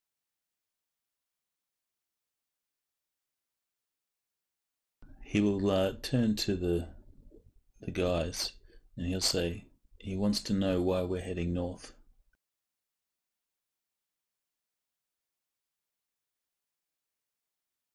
To tell him something about old man Jim or whatever.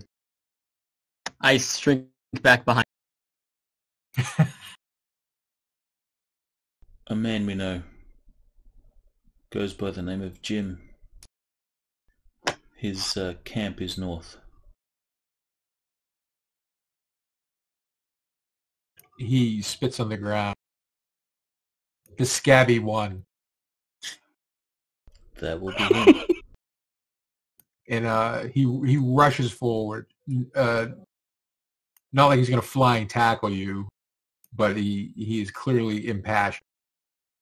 He wants to speak close to you. Didn't get the memo. He didn't get the memo. He's taken what is not his to take. What does he take? He took what sustains us, the gold rocks that you love so much. How did they sustain you? We trade them. We trade them for food. We trade them for weapons and steel. So at this point, Calhoun will turn to the rest of the mob. They're saying that Scabby Jim has been taking the gold, and these people have a claim on the gold themselves. Well, shit. Oh, damn. So they killed him?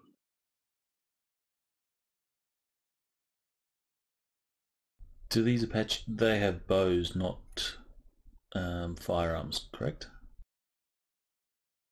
One of them does actually have a rifle slung on his back, but they're all wielding bows. And it was definitely a gunshot wound. That Correct, yeah. Did you attack Jim? I did. And B over here, he steps forward a couple steps and says in Apache, "No, I killed him." Turning to the group. These were the ones that killed Scabby Jim. Pointing to B specifically. That one there with the rifle.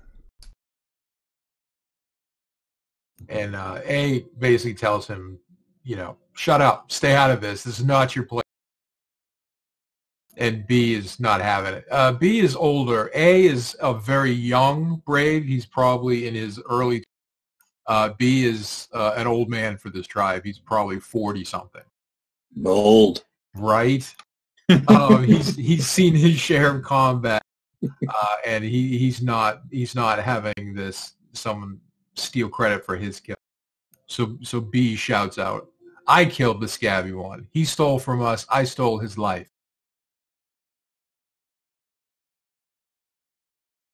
Well, Calhoun, does this mean we're not going to get rich? Well, maybe you should give him the nugget. Show him that we mean peace. Oh. They can't understand us. It's fine. Calhoun is a little disappointed at that. He was hoping that everyone had forgotten about it. Never forget. He'll say to the brave, "Is there any way we can share? We have skills with mining. Perhaps we can get more gold, and we can all share."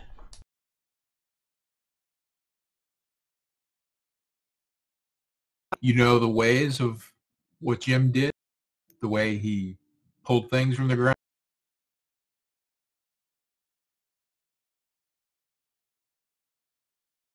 All right, Calhoun is going to lie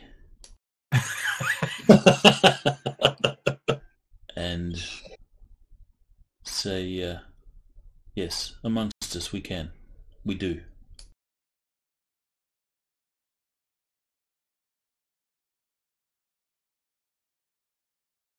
I don't remember. Does Calhoun have any kind of fast talk or? He does not. So it would be a straight up IQ. Yeah. All right, roll away. Oh dear. What's his? So he made it right on. You failed by. He is not entirely convinced that you're telling the truth. However, you get the feeling that there's some frustration there in that it pisses him off that Jim was able to get more of this gold than they were able to, purely because he understands, basic mining techniques that they're not really familiar with. So he's not ready to just kick you to the side yet.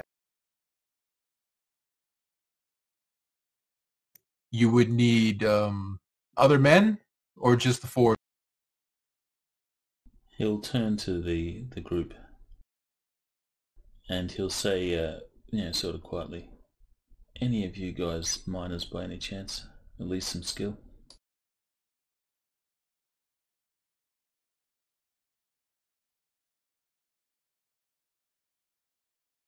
No. But how hard can it be? I'm sure we could learn given the chance. It's just hitting rocks with metal. Given the So- motivation. Calhoun will say, "There will be others, but we will share in the knowledge if we can share in the gold."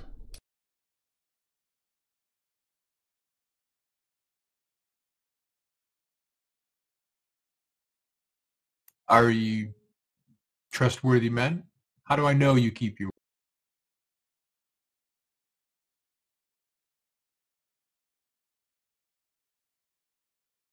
Well, if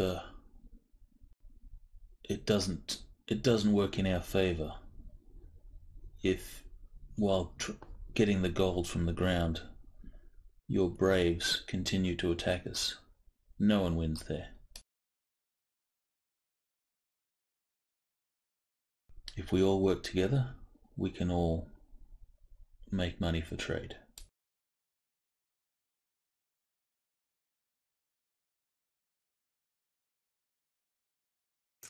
So A sort of meets your eyes, each of the four of you in turn. It's like he's looking into your soul. He wants to see what kind of character lurks. I smile. He does not return the smile. However, he does not seem offended.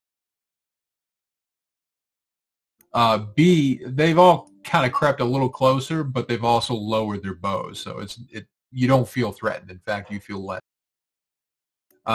B has come up right alongside of, and he reaches into a buckskin pack and he's pulling something out. A is saying, your eyes speak to me of truth. You seem like trustworthy enough to be allowed to work. And yes, we will all share in the bounty. And then B pulls out this rumpled up piece of paper from his pack, and he leans in and whispers something to A. Calhoun, you're probably the only one that can hear on a straight perception. The other three of you, well, you could hear on a -2, but he's going to be speaking Apache, so it wouldn't do you any good. Damn. So B hands A piece of paper, and he says to him, the one over there, there's a price on his head. They will pay us. They will pay us a lot.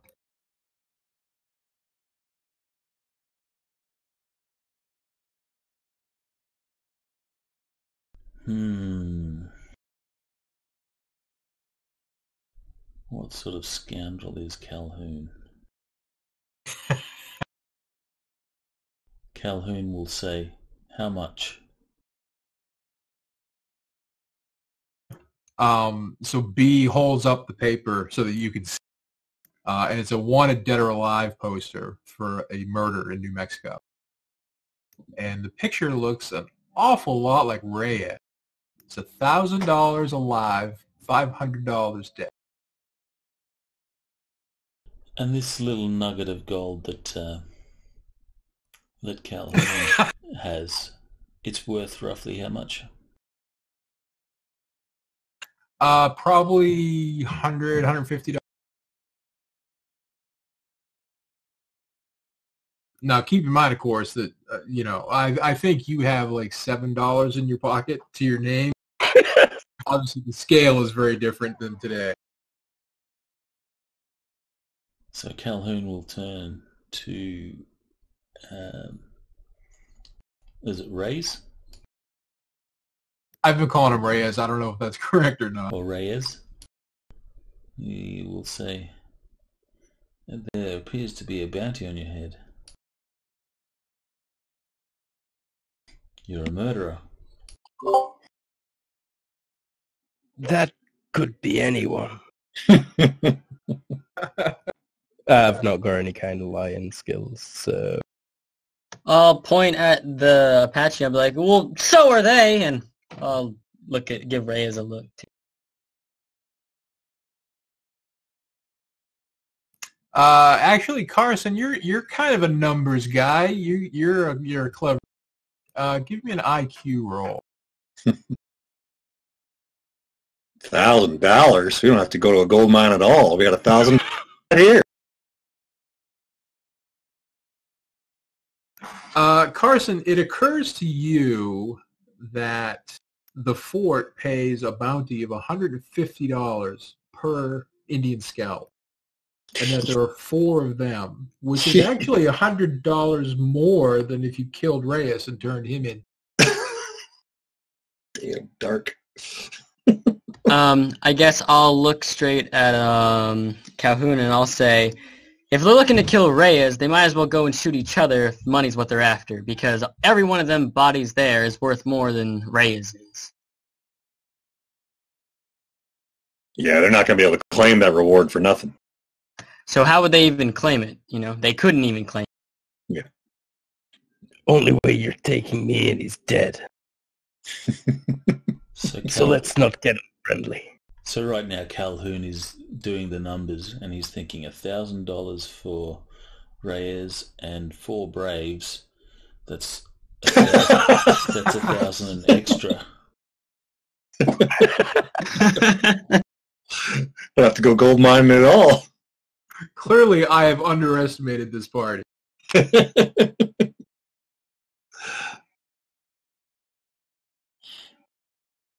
I mean, according to the combat tracker, clearly we were out of combat time. So, Calhoun, you are the fastest among, and there has been a lull. What is your gut telling you to do? What you want to do, Calhoun?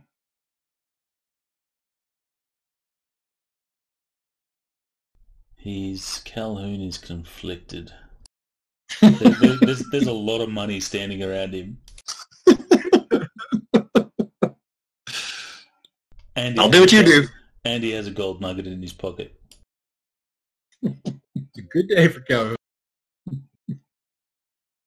Short term versus long term. Constant flow of money versus short term cash. Well, so by that logic, Reyes gets the bullet.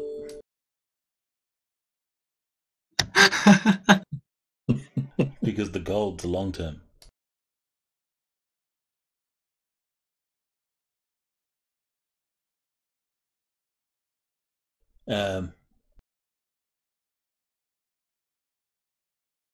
Let's have the dice decide.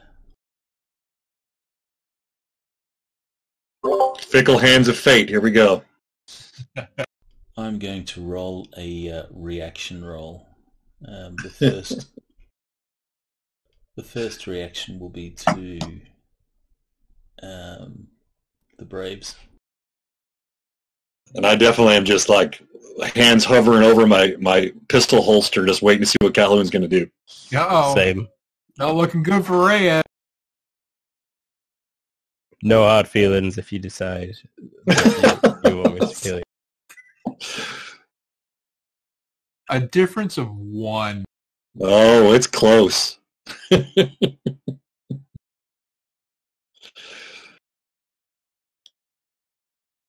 difference of 1. You forgot to roll a reaction on the gold nugget.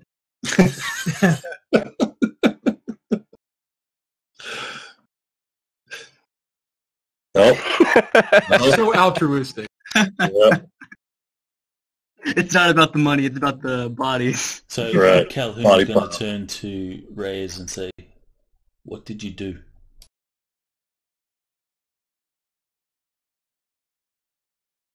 Murder, like it says.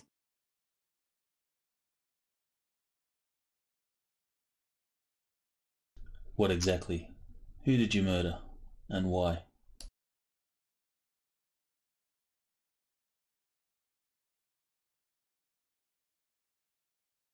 Some rich guy in New Mexico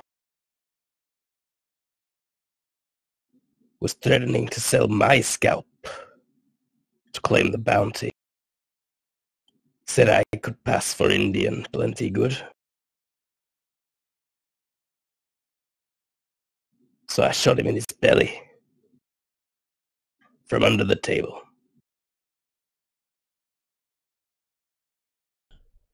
We've had some history before. You said at the start that we've crossed paths. Does Reyes seem like a decent fella, or does he seem like a cutthroat? Ooh, that's a tough one to answer. Calhoun's trying to decide whether, Reyes did or killed this guy out of, self-defense protection, or, he was just quick on the trigger and decided smoke him. Right. I think the default for detect lies is -4, so maybe just the IQ -4. Well, I wouldn't mind jumping in and trying to fast talk and being like, now, I know you've been hearing things about Reyes, and I can't say I'm certain on it all either, but he's been a fantastic bodyguard for me, and I couldn't ask for better protection. And I put my hand on his shoulder, like backing him up, basically. Okay. So, yeah, Calhoun, basically, you, as far as you can tell, he's not lying. He's telling the truth. And you got this other fellow here who seems to know what he's talking about, and he seems to like her. Then Calhoun will say to Carson, "These braves mean to take his scalp for the bounty. I'm not much for killing a man, but I'm pretty sure these braves won't have any hesitation in trying. It's them you'll have to convince." Chuckle. A chuckles Well- when you say that, and he says in very broken English, "We have no need to kill all of you."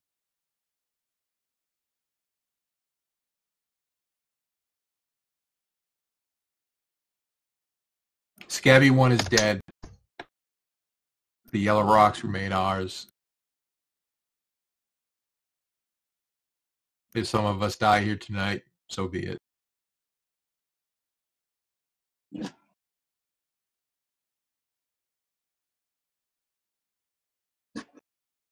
And they start backing up slowly. Are they, readying weapons or anything like that, or is it still pretty chill? They're still holding their bows, and their arrows knock in them, but they're not pulled back, and they're not.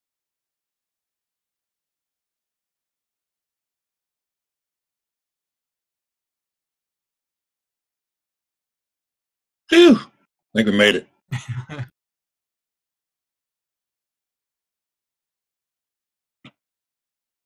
Is my watch over now? Can I go to bed? Dang it. So yeah, assuming no one stops them or interjects, they fade off into, and you are once again alone. And All right, nap time. I'm going to sleep real good now. Calhoun just saw all these dollar signs walk away, and there's just $1 sign standing in front of him now.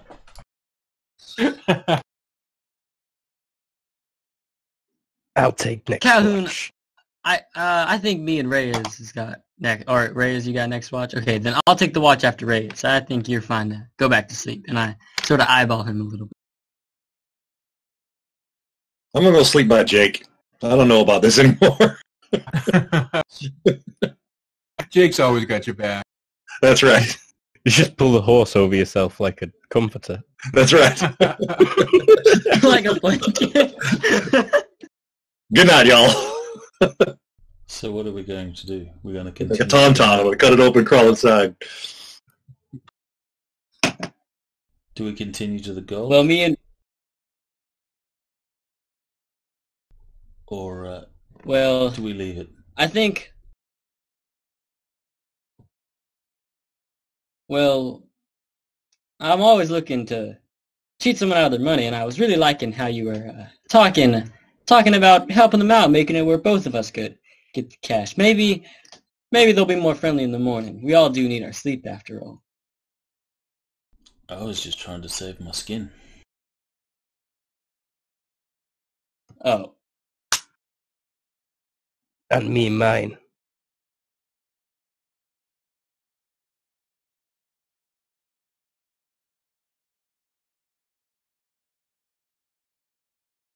Do we do we Reyes, continue? you take the one. I'm sorry, go ahead.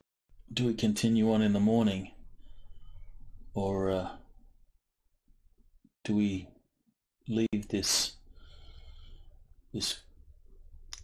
dangerous treasure hunt? Because we will encounter those braves again if we move on, and I don't think they'll be so friendly. well, maybe next time we can try to get the jump on them.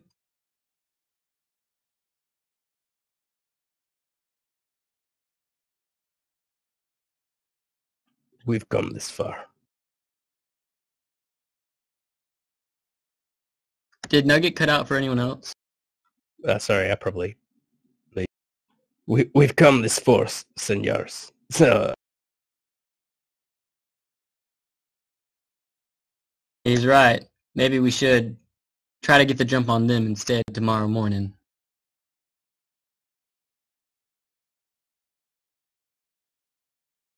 And they've clearly left the area. They're not. We can't see them anywhere.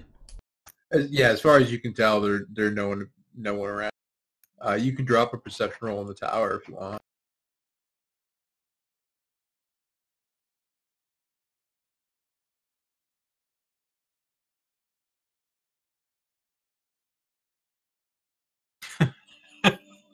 Damn, dude. Calhoun, you do actually see a single brave. It's B. It's the older one, the one that was pissed that the chieftain was trying to take credit. He's not. He's basically literally just sitting on a rock, way out there on the edge of your vision, just kind of keeping an eye on you guys. They're watching us. The one with the rifle, the one that killed Jim, he's out there.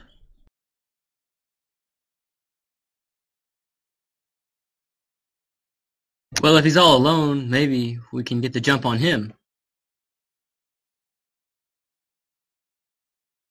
We can try, but these braves know this land better than anyone. Besides, they need to pay for what they did to Jim. He didn't deserve to die.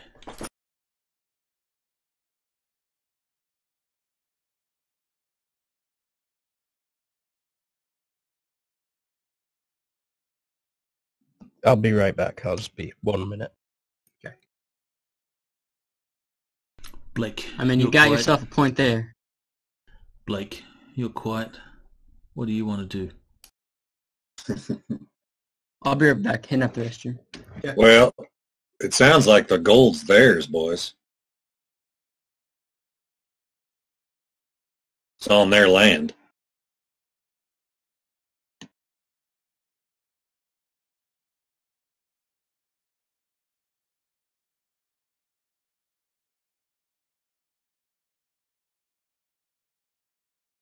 So you say we leave empty-handed?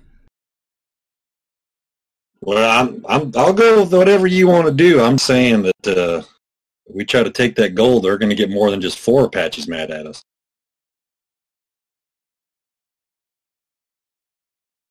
Do we have any idea roughly how big the Apache community is here? It used to be in the hundreds. The last large settlement that was confirmed was a few dozen, but that was nearly a year ago. Captain Stoltz at the fort is convinced that there's a settlement somewhere in those canyons, but they've just never been able to find it.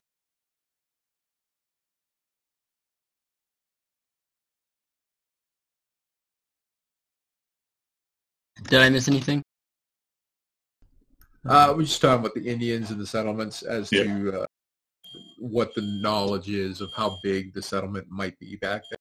I was saying originally when the expansion got out here, there were hundreds, but the last big community was a few dozen, 3 or 4 dozen.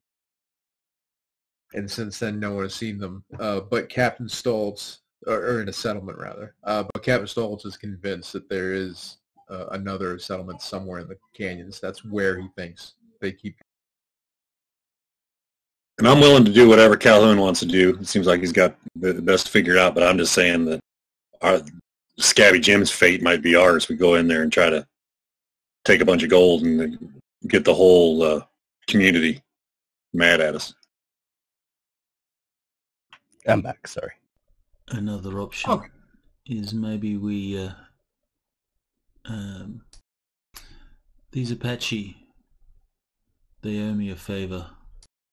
Perhaps we can get access to the mine. We take our fill and then we leave. That sounds good. That sounds like a favor. Mm-hmm. What do you say we try to talk to them morning?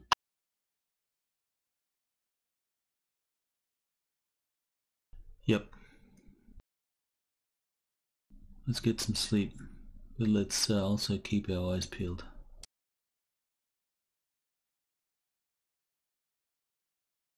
I believe Reyes was taking the next watch out.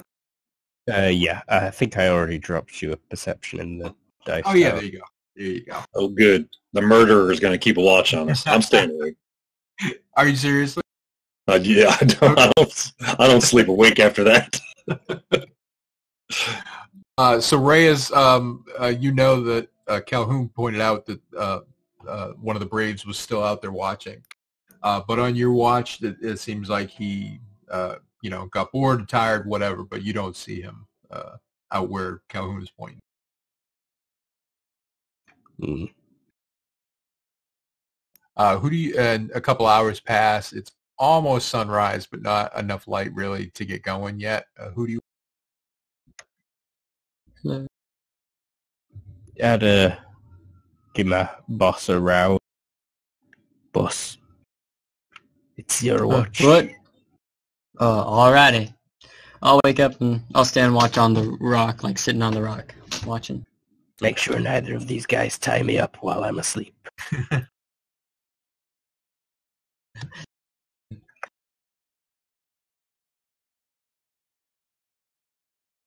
I'm sorry. Go ahead. Do you want me to roll a perception? Sorry. Yeah. Could you?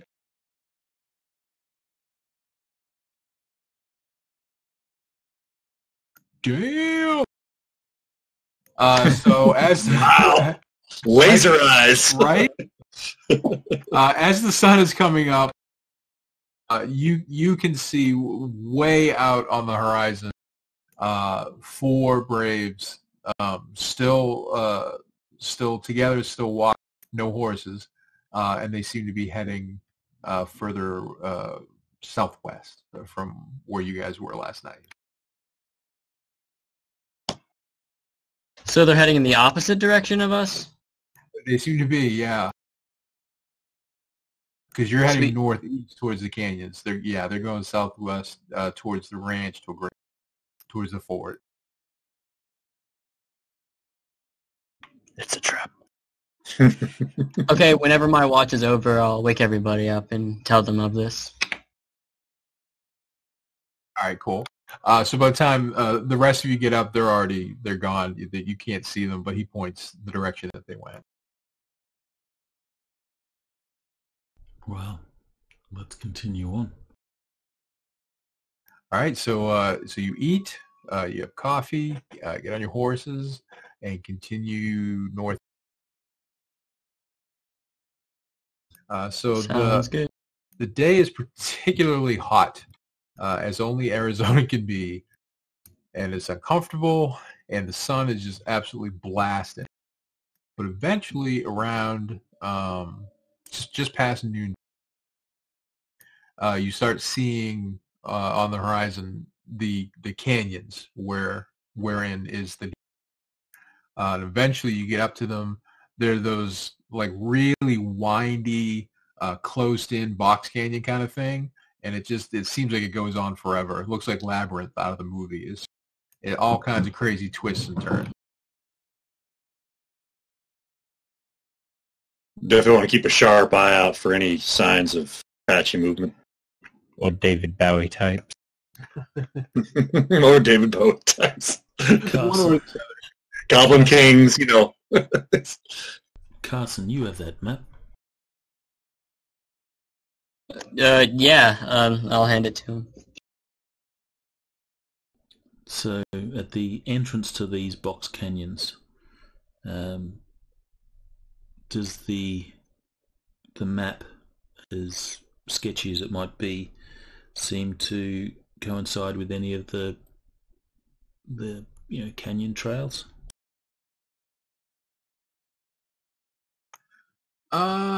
Is the map a path through the maze? It could be. Give me what were we rolling before? Tracking, something like that. I can do tracking, or I can just do. Oh, it's scout.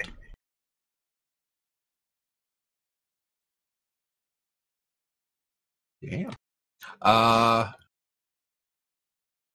You're not sure it's necessarily a way through the maze of this camp, but it does strike you as you're comparing the features around you to the map that the kind of squiggle in the center where the X is shaped almost like the needle is from this direction, from this perspective.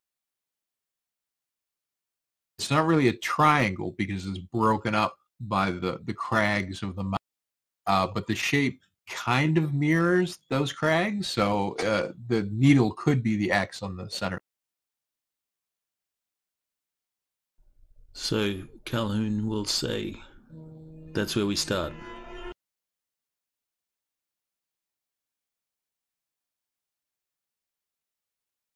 Where should we enter in at? Anything that looks in like particular interesting on the ground? Anything worth noting at all? You don't see any tracks. It's very rocky, very dusty. There's no wildlife to really speak of. It's just kind of a dead. You said it was like a maze. Is it just a maze with one entrance, or are there like multiple paths we could take? There's only one way in, at least from the south. But once you go in, maybe a quarter mile, it starts branching off into 3 or 4 main branches, and then those branches branch off into smaller branches. Tracking help at all? Tracking will help a little bit, yeah. Okay. All right. Maybe we should surround like there's no entrances from what we can see all around it all. It's just from the first. Yeah, that's right. There's a tracking roll from... Wow, you guys killing the dragon. So as you continue on, you feel pretty confident that your tracking skills are keeping you oriented in a way that you're going to not the sense of where you are and all.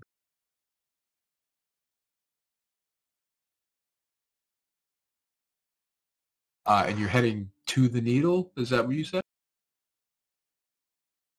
Yes. As the needle is the X, and then we'll go from there. Gotcha.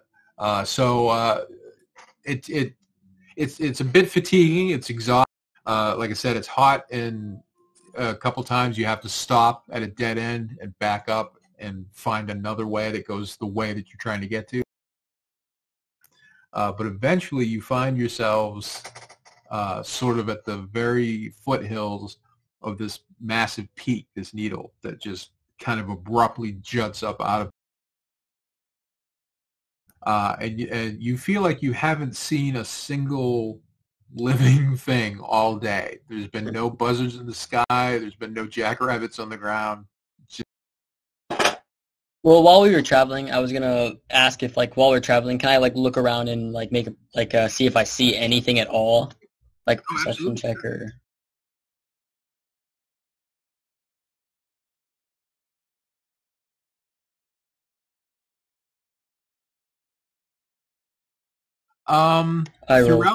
Throughout the day, there's occasional like rocks falling, or you think you hear something scraping, but you never actually see anything else. So it could just be the wind like knocking the rocks around, or things dropping, Just stuff to make me paranoid, basically. Pretty much, yeah. Sweet. All right, that's all. Okay, cool. So you start ascending the needle, and it's pretty difficult. It becomes quickly apparent that the horses are not going to be able to get up there, and you're going to have to. Is there a trail or anything like that we can see that goes up the needle? Nothing that you can see. No, it's just a big old rocky. Huh.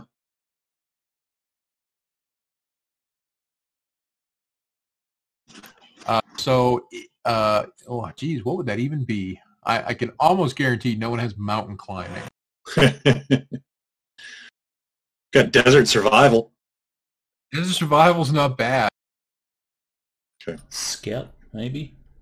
Yeah, Scout's pretty good, yep. I mean, of course, when you succeed by 9, it doesn't really matter what you're rolling. best roll so far. Well, I just do a flat dex roll. Let's see. Carson probably would, yeah. Well, probably Dex -2 for mountain climbing.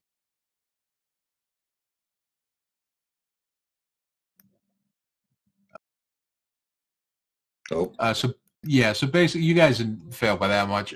Calhoun and Carson, you each take a single point of damage, actual hit point damage, getting up this thing. You fall, maybe you wrench your ankle, bloody your knuckles. Something happens on the way up where you sustain a wound that's enough to be like, son of a bitch, but not enough to obviously keep you from going further. Fell on a cactus. Exactly, you fell on a cactus. How do I get back On the combat tab of your Where would I character do sheet, you'll see there's an injury and fatigue section on the combat tab of your character sheet. Next to the HP, there's a little box. Just put a 1 in there or hold down Control and mouse wheel up. Thank you. Boom.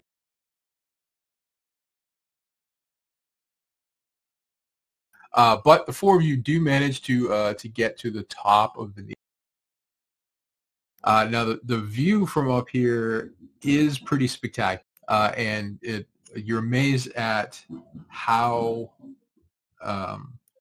crushed in all of these winding box canyons are.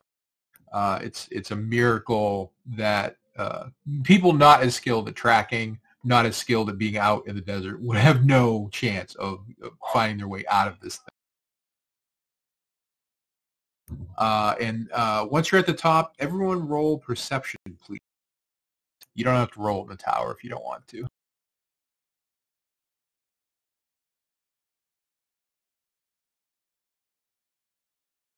It's like pretty much everybody. Yep, here we go. So you all sort of simultaneously, as you reach the top of this thing, and you're like, wow, look at this. You notice at the very top of the needle, this rock outcropping that is just like a jutting triangle. It's almost like a mini needle on top of it's not man-made. I'm just saying it has that kind of shape. And in the very center of it, there's a small hole. But that does look man-made. It looks like at some point someone chiseled or chipped away a hole in the center of this out. Like a keyhole, kind of spy hole kind of thing? More like a spy hole, yeah. Okay. Hey guys, look, an inconspicuous, random, man-made hole. Do you see it? Well, that don't make no sense. I'm thinking that might be the mine or something where old man Jim found the gold at.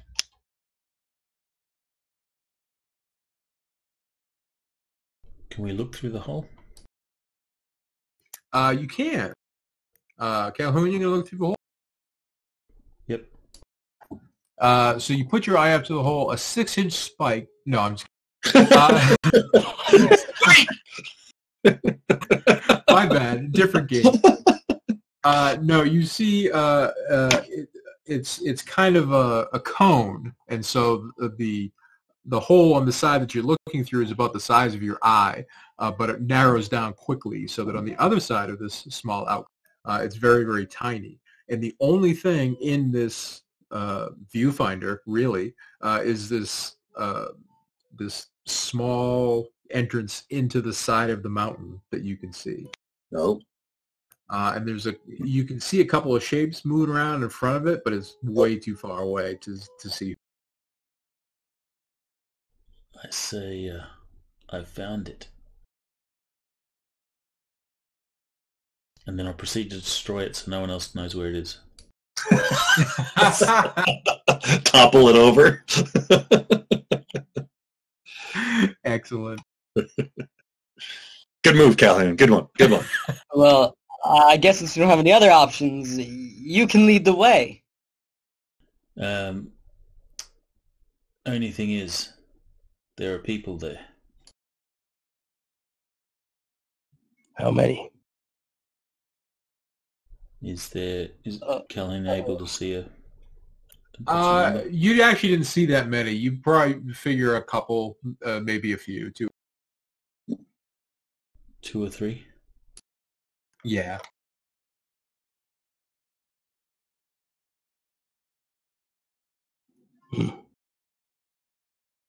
Let's go.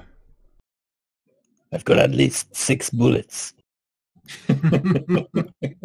Okies. Oh, I got 50 bullets.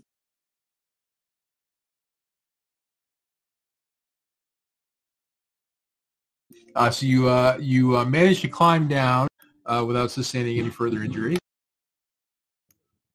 Speaking of, at least a couple of you have first aid, by the way, if you want to try and...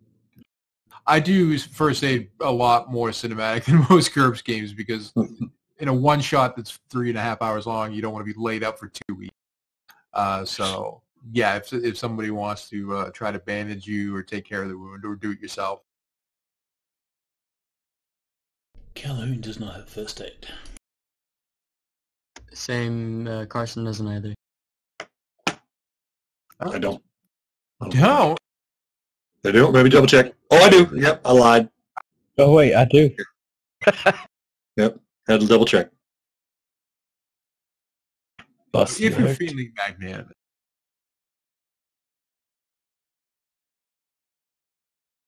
There you go. So between the four of you, everyone gets patched up. You put some bandages on. You're all good. So you can get rid of those one wounds. Cactus spines. Yeah. I actually a bottle of stolen whiskey. There's your first aid. So you get down off the mountain. You start making your way through the canyon. Calhoun, we'll condense this all down to a single tracking roll. So no pressure. Oh, get it, maybe. Oh, that's not bad. Success by 2. There you go. Since you physically laid eyes on this and you got a really good spatial awareness where it is in relation to the need, you are able to find your way through these canyons. In fact, you don't even have to backtrack a single time. It eventually opens out into a small box, the winding canyon that you're coming out of. And give me a perception check. Just Calhoun. Are we back on the horses? Yes, you are back on the horses. I'm assuming, unless you wanted to be walking. If this is actually, Calhoun has luck. Okay. So if this is an important sort of role, Calhoun uses An ambush roll. Oh, I get it. So you basically want to know what it was he was trying to do. Yeah, what's he looking at? Gotcha. I would say it would not be a good time to use your luck. All right, so he'll use his luck. Okay. So roll twice more and take the best.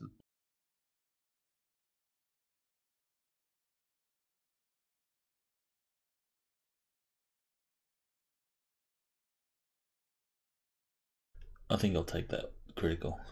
Yeah, I have 3. Jesus. Oh, Wow, there it is, the first one. That's right. you see too much. The cracks in reality. This is actually a game. This isn't real life. Go into the fetal position. I don't feel that we are in control of our own actions. You're being watched. I think we are puppets for someone else's entertainment.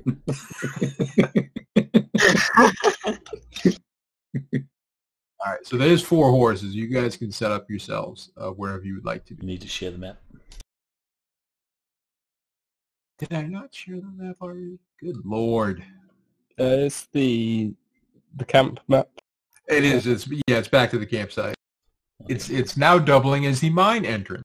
Perfect. All of Arizona looks the same. Yeah, pretty much. That's right. Over here where that blue arrow is where the that entrance is.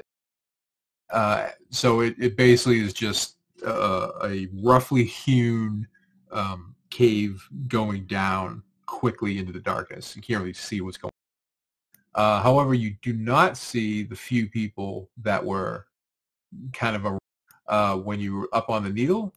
However, since someone fairly destroyed the dice with a critical, you know exactly where they are. So there are 4 brave.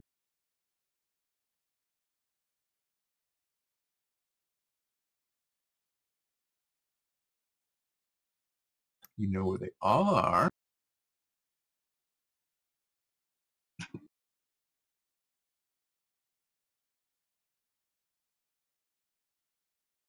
Now, see, I just as an aside, as I'm setting this up, I ran out of time while I was trying to prep quite, and one of them was pre-made encounters, like putting the tokens where they are.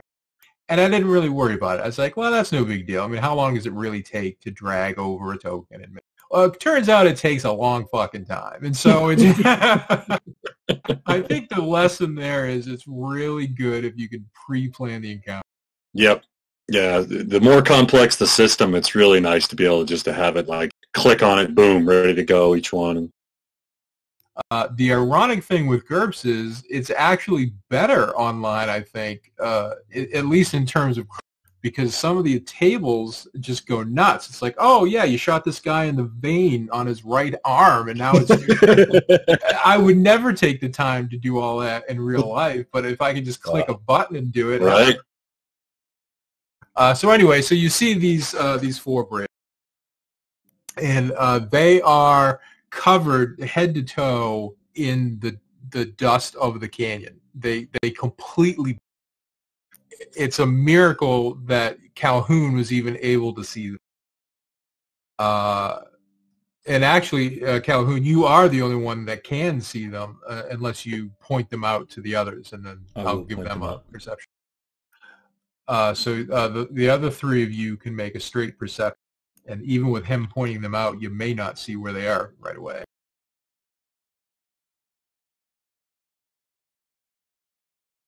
It is a... I do not know what is going on. It is a +2 bonus to actually see something that someone points out. +2? Okay. So Calhoun, you would have...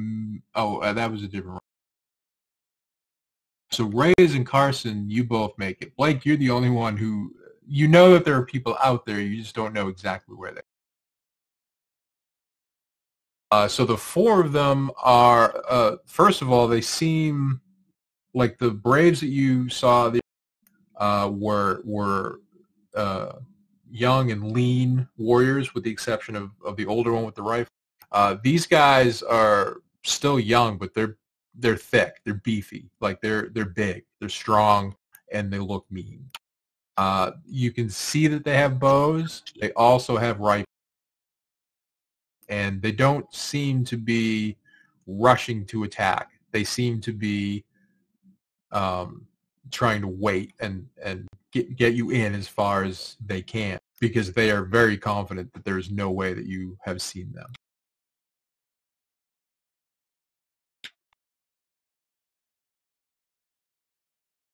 So, all right, Calhoun, tell us what to do. They're waiting in ambush. I'm certain of it.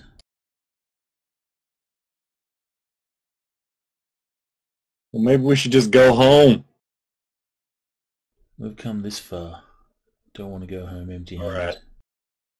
All right. Well, if they're all in super hidden as they are, maybe we can try circling around and getting the jump on them instead. Well, the thing is, they already see us. I say we go for some cover and call them out. If they start shooting, then we shoot back. If they give us a little time to talk, maybe I can call in this favor. Sounds like a plan. So Calhoun's going to go and take some cover. I go and hide behind that rock. Okay. Likewise, I slip off my horse and head alongside Calhoun. Once everyone's in position and sort of at the ready, Calhoun will call out in Apache. We know you're hiding up there.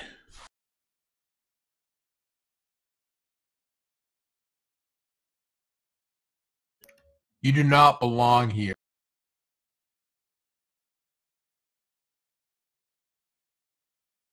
We're here nonetheless.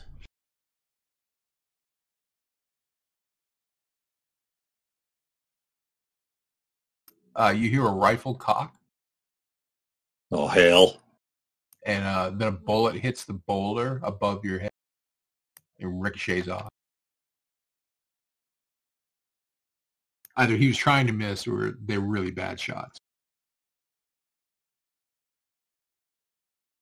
All right, Calhoun will take his hat, stick it on the end of There you go. I guess he's Nice. got a knife or something like that. Yes. Stick it on the end of his knife, and he'll hold his hat up so it presents itself as a potential target. And he says, "That's not going to scare us away. We just come to get some gold, and then we'll be gone." Different one. A. He laughed. He says in actually better English than A from before. He says, "Why? Why would we give you anything? This is our land. This is our gold."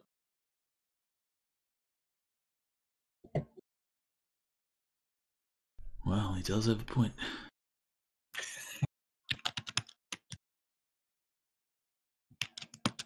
The favor. Is it Dakia? Yeah. Yeah, what is this favor that he owes you, by the way?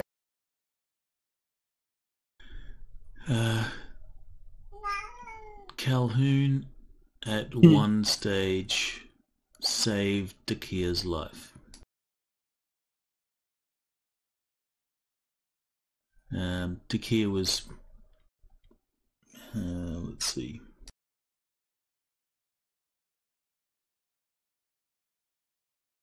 Dakia had managed to fall, twist his ankle, and had got his leg sort of caught in some rocks, and he'd been out in the desert for a couple of days, and Calhoun came across him and managed to save him.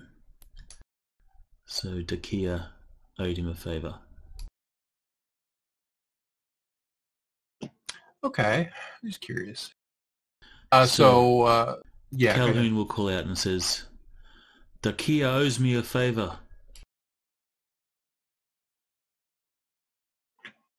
They don't say anything for a minute, and then A, the one that was laughing, he stands up from behind his rock, and he says, "How do you know Dakia?"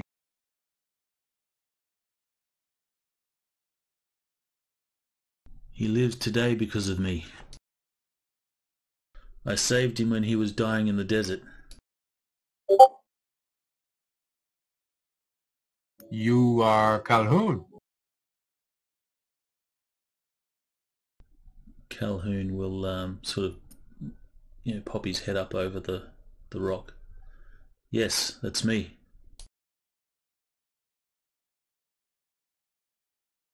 And he smiles, like he instantly just turns off. He goes from just like militant hearted, big smile crosses his face, and he starts talking to the other three in Apache. And he says, "That's Calhoun. That's the one that he's always talking about. That's the man that saved his life." And they seem a little more hesitant, but they stand up from behind the boulders. I mean, Calhoun will respond, stand up.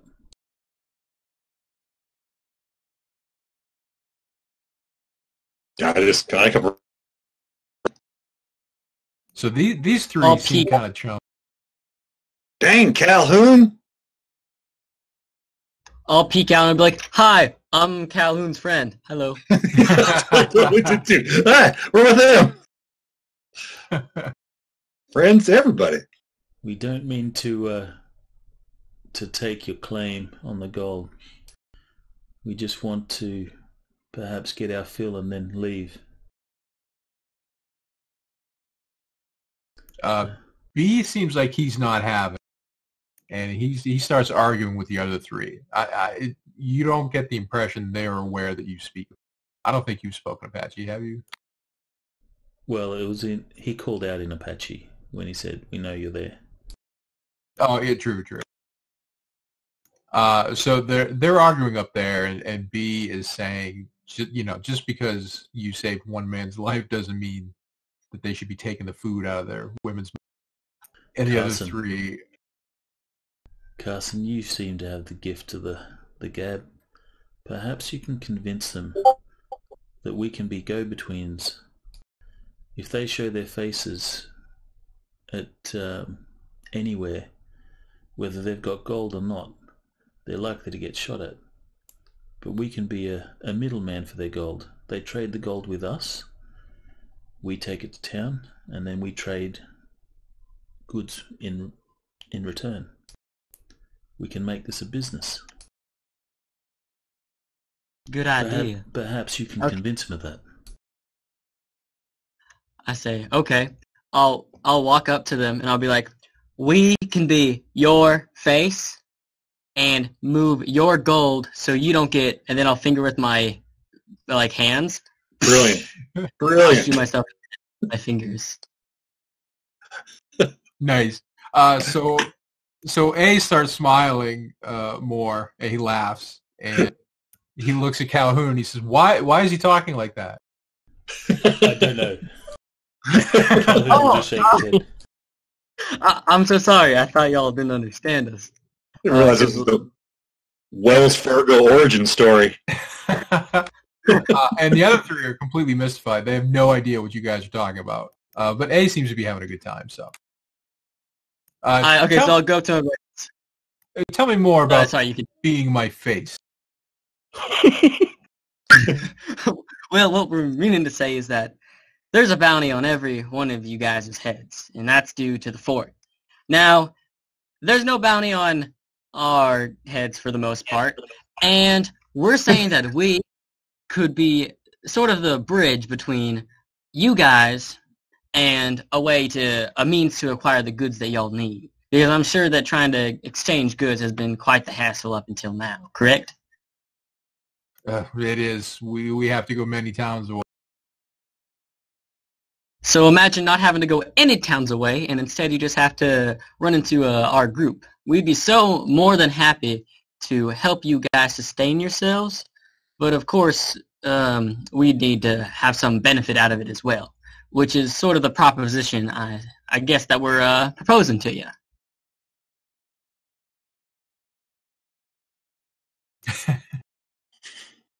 Do you want me to roll anything? Yeah, why don't you make a reaction roll, but I'll give you a +2. Oh, that was a question I had. If I add a modifier and then someone makes a roll, does it apply to their roll? No, the modifiers are only for you. Gotcha. Where's reaction roll at? That is on the main tab underneath your move. Where's the second? Oh, there is a place for bonuses. So if you put a 2 in that little window and click it, it should add a modifier to the window. Bam. A good reaction.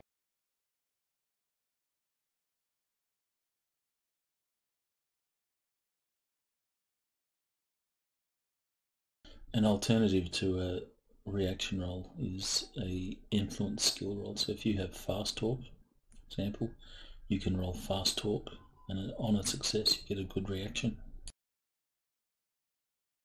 I could fast talk him as well if you want me to, if that roll wasn't good enough. No, that's pretty good. Okay. Sorry. So he seems to mull it for a moment, and then he grabs your hand like really aggressively and starts shaking it, pumping it. My name is Ken Law.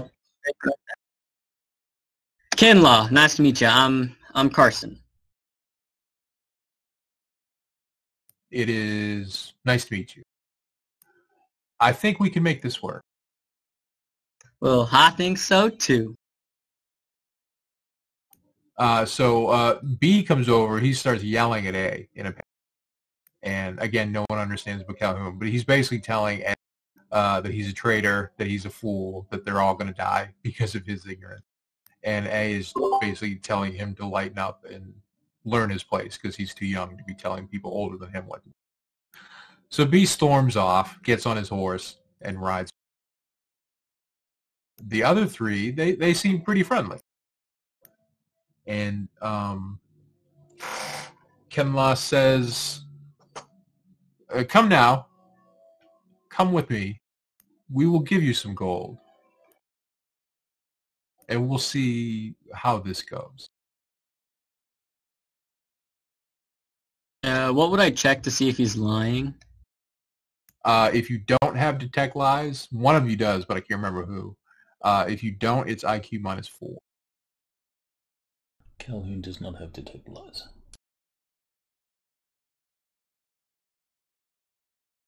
Nope. Oh, you know what? I think it was McCready.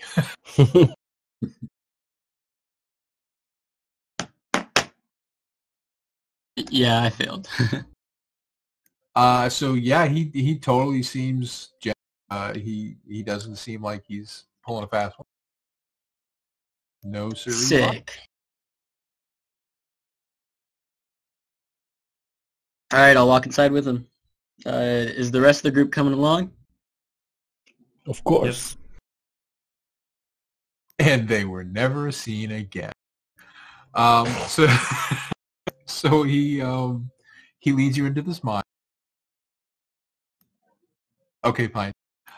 He takes you down very roughly. Like, these are not, even by 1889 standards, a decent man-made mine. They're basically just been sort of carved through as best they could with the primitive tools that they have access to. But they have managed to make it in pretty deep. And you can see, even without having much training in mining, geology, that there's visible threads of gold running through the walls of this mine. And that's just at the entrance. You can't even imagine how much gold must be sitting under this mountain. So he leads you down to pretty much the terminus of where the tunnel. And there's a few braves in there working with pickaxes, and there's a small bucket at each of their feet, and there's probably $2,000 or $3,000 worth of small gold pebbles in each of their buckets. Wow. With the amount of money y'all are making here with this little rinky-dink operation, oh boy, y'all are gonna be rich. And thus the start of a gambling operation. First, we just need food. We need a place to sleep. We need livestock. But yes, gambling sounds good.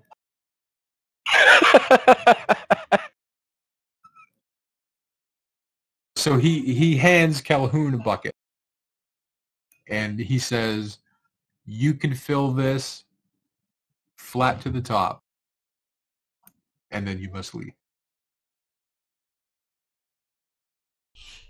Okay. Wait, where's my bucket? No, one bucket. Calhoun will begin filling the bucket.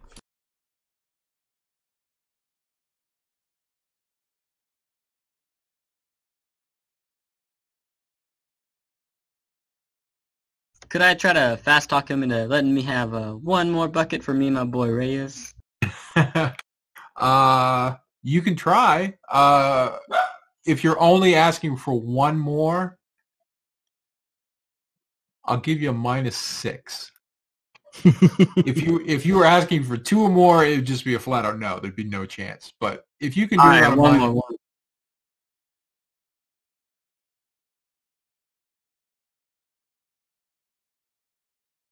Ooh.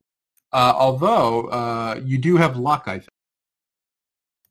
What that means is you can roll twice more and take the best of the 3, but you can only do that once an hour. But since it's already 5 o'clock, it's not going to come up again anyways.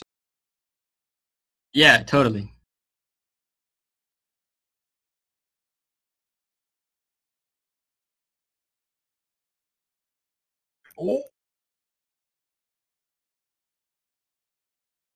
Oh, son of a bitch.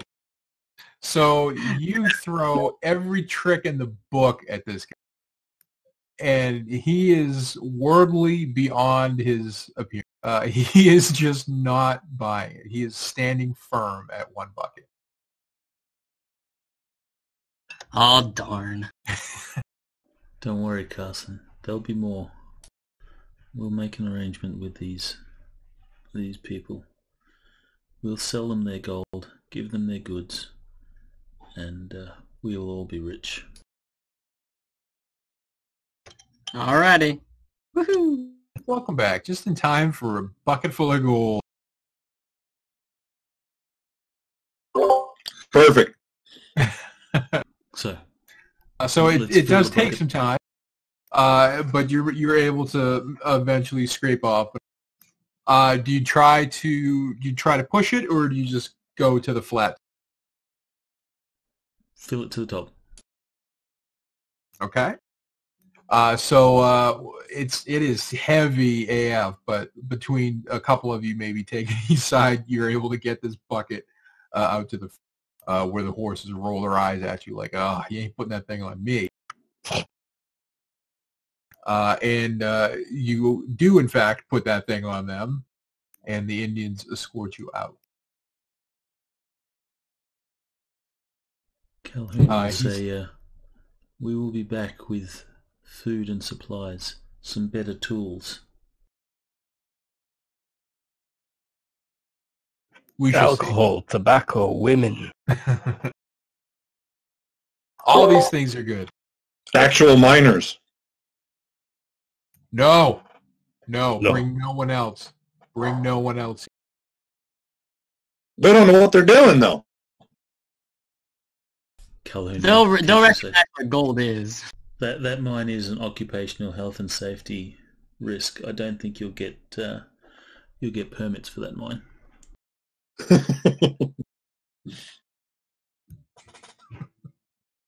What was the name of that Indian? Dakaya?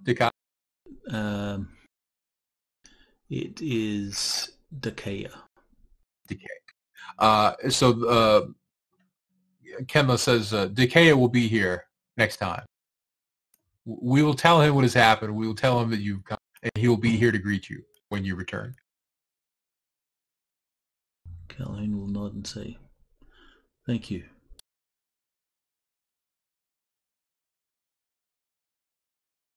Let's ride, boys. Let's get rich. Didn't McCree say something about the gold being hers or whatever? And then I laughed. It will be hers. Ouch. At the expense of some drinks and whatever else she's got. So you're heading on out. Oh, sorry, go ahead. I was gonna 2 of those nuggets would probably be worth her entire place, let's be honest. Yeah, she's actually the one that has the merchant skill that's used for appraising. But just from a rough estimate of your knowledge of things, there's probably like 30 grand worth of gold in there. Even split 4 ways, yeah, is more money than you would ever see in your life. We're rich, boys. So you pack it up. How do you pack it up? Actually, now that I think of it, Saddlebags. split between the horses so as to even the load. Okay, well, the horses thank you. I gonna buy. I look awkwardly at this talking horse, but yeah, okay, thank you. So you make your way. The Indians bid you farewell. You make it through the box canyons. Takes you a while, but because of your expert tracking and your earlier awareness of where you were, you manage to find your way all the way out just as night is falling, shall we say. So you come out of that entrance to the canyon. You're home free. And there at the entrance is Captain Stoltz and 6 cavalry officers sort of riding perpendicular to the and they see you coming out of and begin riding over towards you. Hide it, hide it, hide it. Are they far enough away that we can drop our saddlebags or drop the bags of gold and not be seen doing it? You don't think so? Then Calhoun turns to Carson and says, "You better be good at talking your way out of this. We don't want them going anywhere up near that mine, nor do we want them giving us any grief." Oh shit! We got attacked or something. We gotta pretend we got attacked, and we're trying to run out. Everybody look worried. Everybody look worried.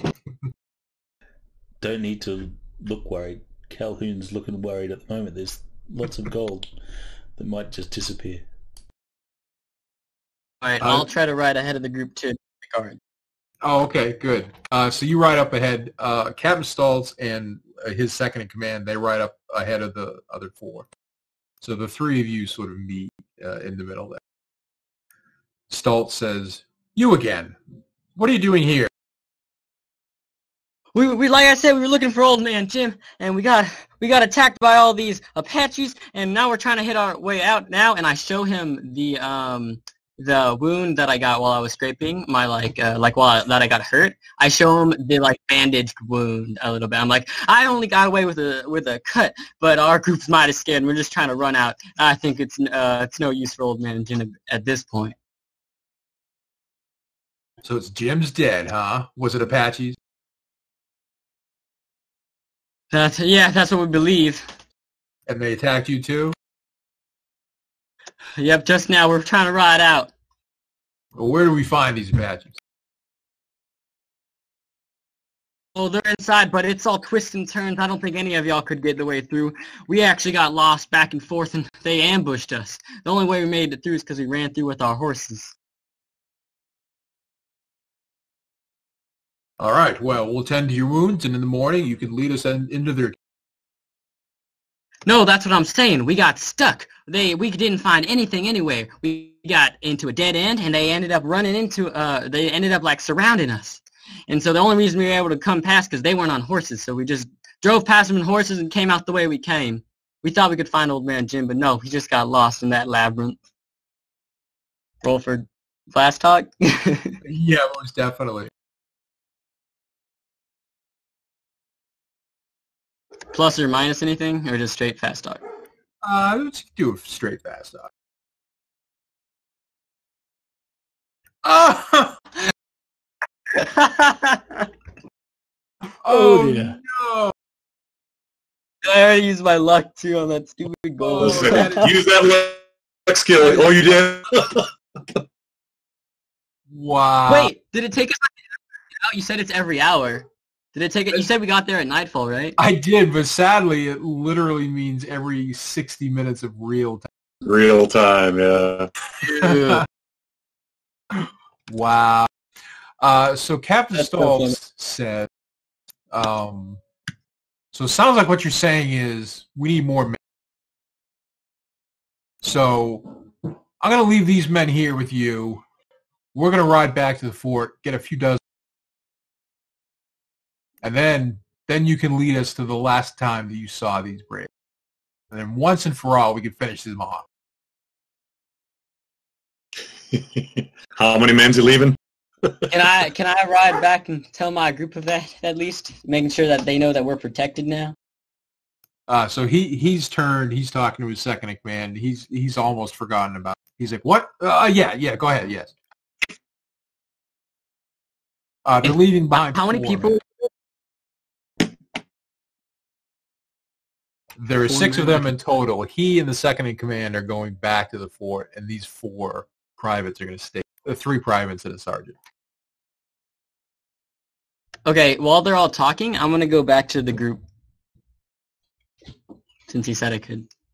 Yep. And I'm going to say, y'all, I fucked everything up. One of y'all needs to run in there and warn the Apaches that they are at the door. Calhoun, maybe you can sneak through. And you need to tell them to have everybody ready because the guard's leaving 4 people now here, and they got to be ready for an ambush. Let's take what we got and get the hell out of here. They said they're going to stay with us. The path that we went through, the soldiers will never find their way through there without, looking through the eyepiece and all that sort of stuff, will they? It is a literal maze. The eyepiece that you destroyed? No, they will likely not. So it's a fairly safe bet that they're going to go into the canyons and then just end up, frustrated and come out. Indeed, and in fact, that has actually happened multiple times over the last few months. They've gone into the canyon and they just can't make any progress, so they eventually just stumble their way out. Look, I don't think the soldiers are going to shoot us or anything like that, but during the night, we should just say, we're not going back in there. We fear for our lives. We're not going back in there, and we should just leave. If they try and stop us, then we run. I don't think they'll shoot us. They have no reason to suspect us of anything more, I think. We'll just play that we're scared. We're not going to go back in there and get ourselves killed, so we'll just run off. That's such a great PC line. I don't think they'll shoot us. And if they find the gold, search our bags.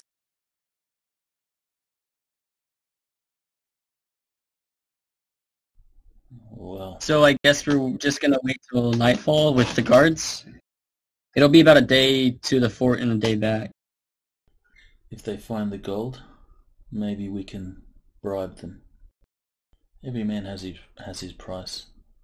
These soldiers can't be earning much, and I'm sure that they'll be happy to stay silent on this for some gold, and perhaps some continuing gold. If they go up there in the mine, and the mine's found by the captain, these soldiers will see nothing of it. At least this way, they can make some money and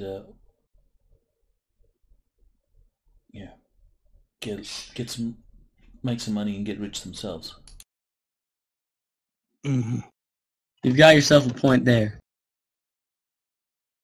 Are they kind of guarding us at gunpoint, or is it just standing around? Well, so as the 4 of you have been discussing, Captain Stoltz and his lieutenant have already left. And Okay. so these 4 other soldiers are just kind of milling around off on their own. Like, they're kind of in the area, they're kind of keeping an eye on you, but they're not expecting anything. Even though Captain Stoltz told them specifically to be on their toes because they are in Indian country. Alright, so let's just ride off. If they come after Yep, us, agreed. then we'll just tell them that we're not going up there. We're not going to go get killed. And it's probably best they don't go there as well. They're only going to get themselves killed. Let's go. A cowboy out. Cowboy. Yeah! So all four of you just spur your horses and get the hell out. Not like we're running, but we'll just ride off. Oh, okay. Oh, see, I'm glad I asked. I literally thought you were just booking it out of there. Okay, so No, that would look suspicious. Yeah, yeah, a little bit. So it becomes clear to them at some point that you all are gearing up to just keep on riding past them, and so they're not like particularly alarmed, but one of them does seem confused, and he walks over on foot to kind of like catch your ear. Hey, fellas, Captain wants you all to stay here until he gets back. We're not staying here. No way. Yeah, Captain wants us to go up into the caverns. We're not going back there. We're not going to get ourselves killed, and you probably shouldn't either. So we're leaving. But now he gets a little serious. He looks back at the other three, and they all heard the conversation, and not one of the three of them says anything. They just kind of look at him, and then they go back to drinking their coffee and shooting the shit around the fire. Well, I don't know. The captain said you should stay here. I don't wear a uniform. Captain can't give me orders. I ain't getting killed. All right. Well, listen, at least where can we find you if the captain needs you? Monastery. Yeah. In the middle of nowhere. Mission. I just kidding. Grey Flats. Grey Flats. All right. Y'all four from Grey Flats? Aye. All right. Yeah. Well, go on home then. Get some rest, and if the captain needs anything, we'll be.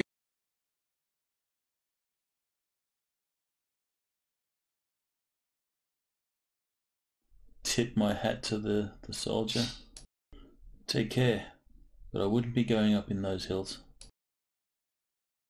We'll be fine. But thank you. You be careful out there tonight. And he turns to leave, and one of the ones from the fire says, "Damn it all, we're out of coffee. Hey, you fellas got any coffee?" and the one standing next to your horse starts reaching for your saddle. He says, "Hey, you fellas got any coffee back here?" I'll hold out the bottle of whiskey. No, Do but we- you can take this. Oh, even better. No coffee, boys, but we got a bottle of whiskey. Half a bottle. And they all start laughing and thanking you as you ride off into the night with Roll credits.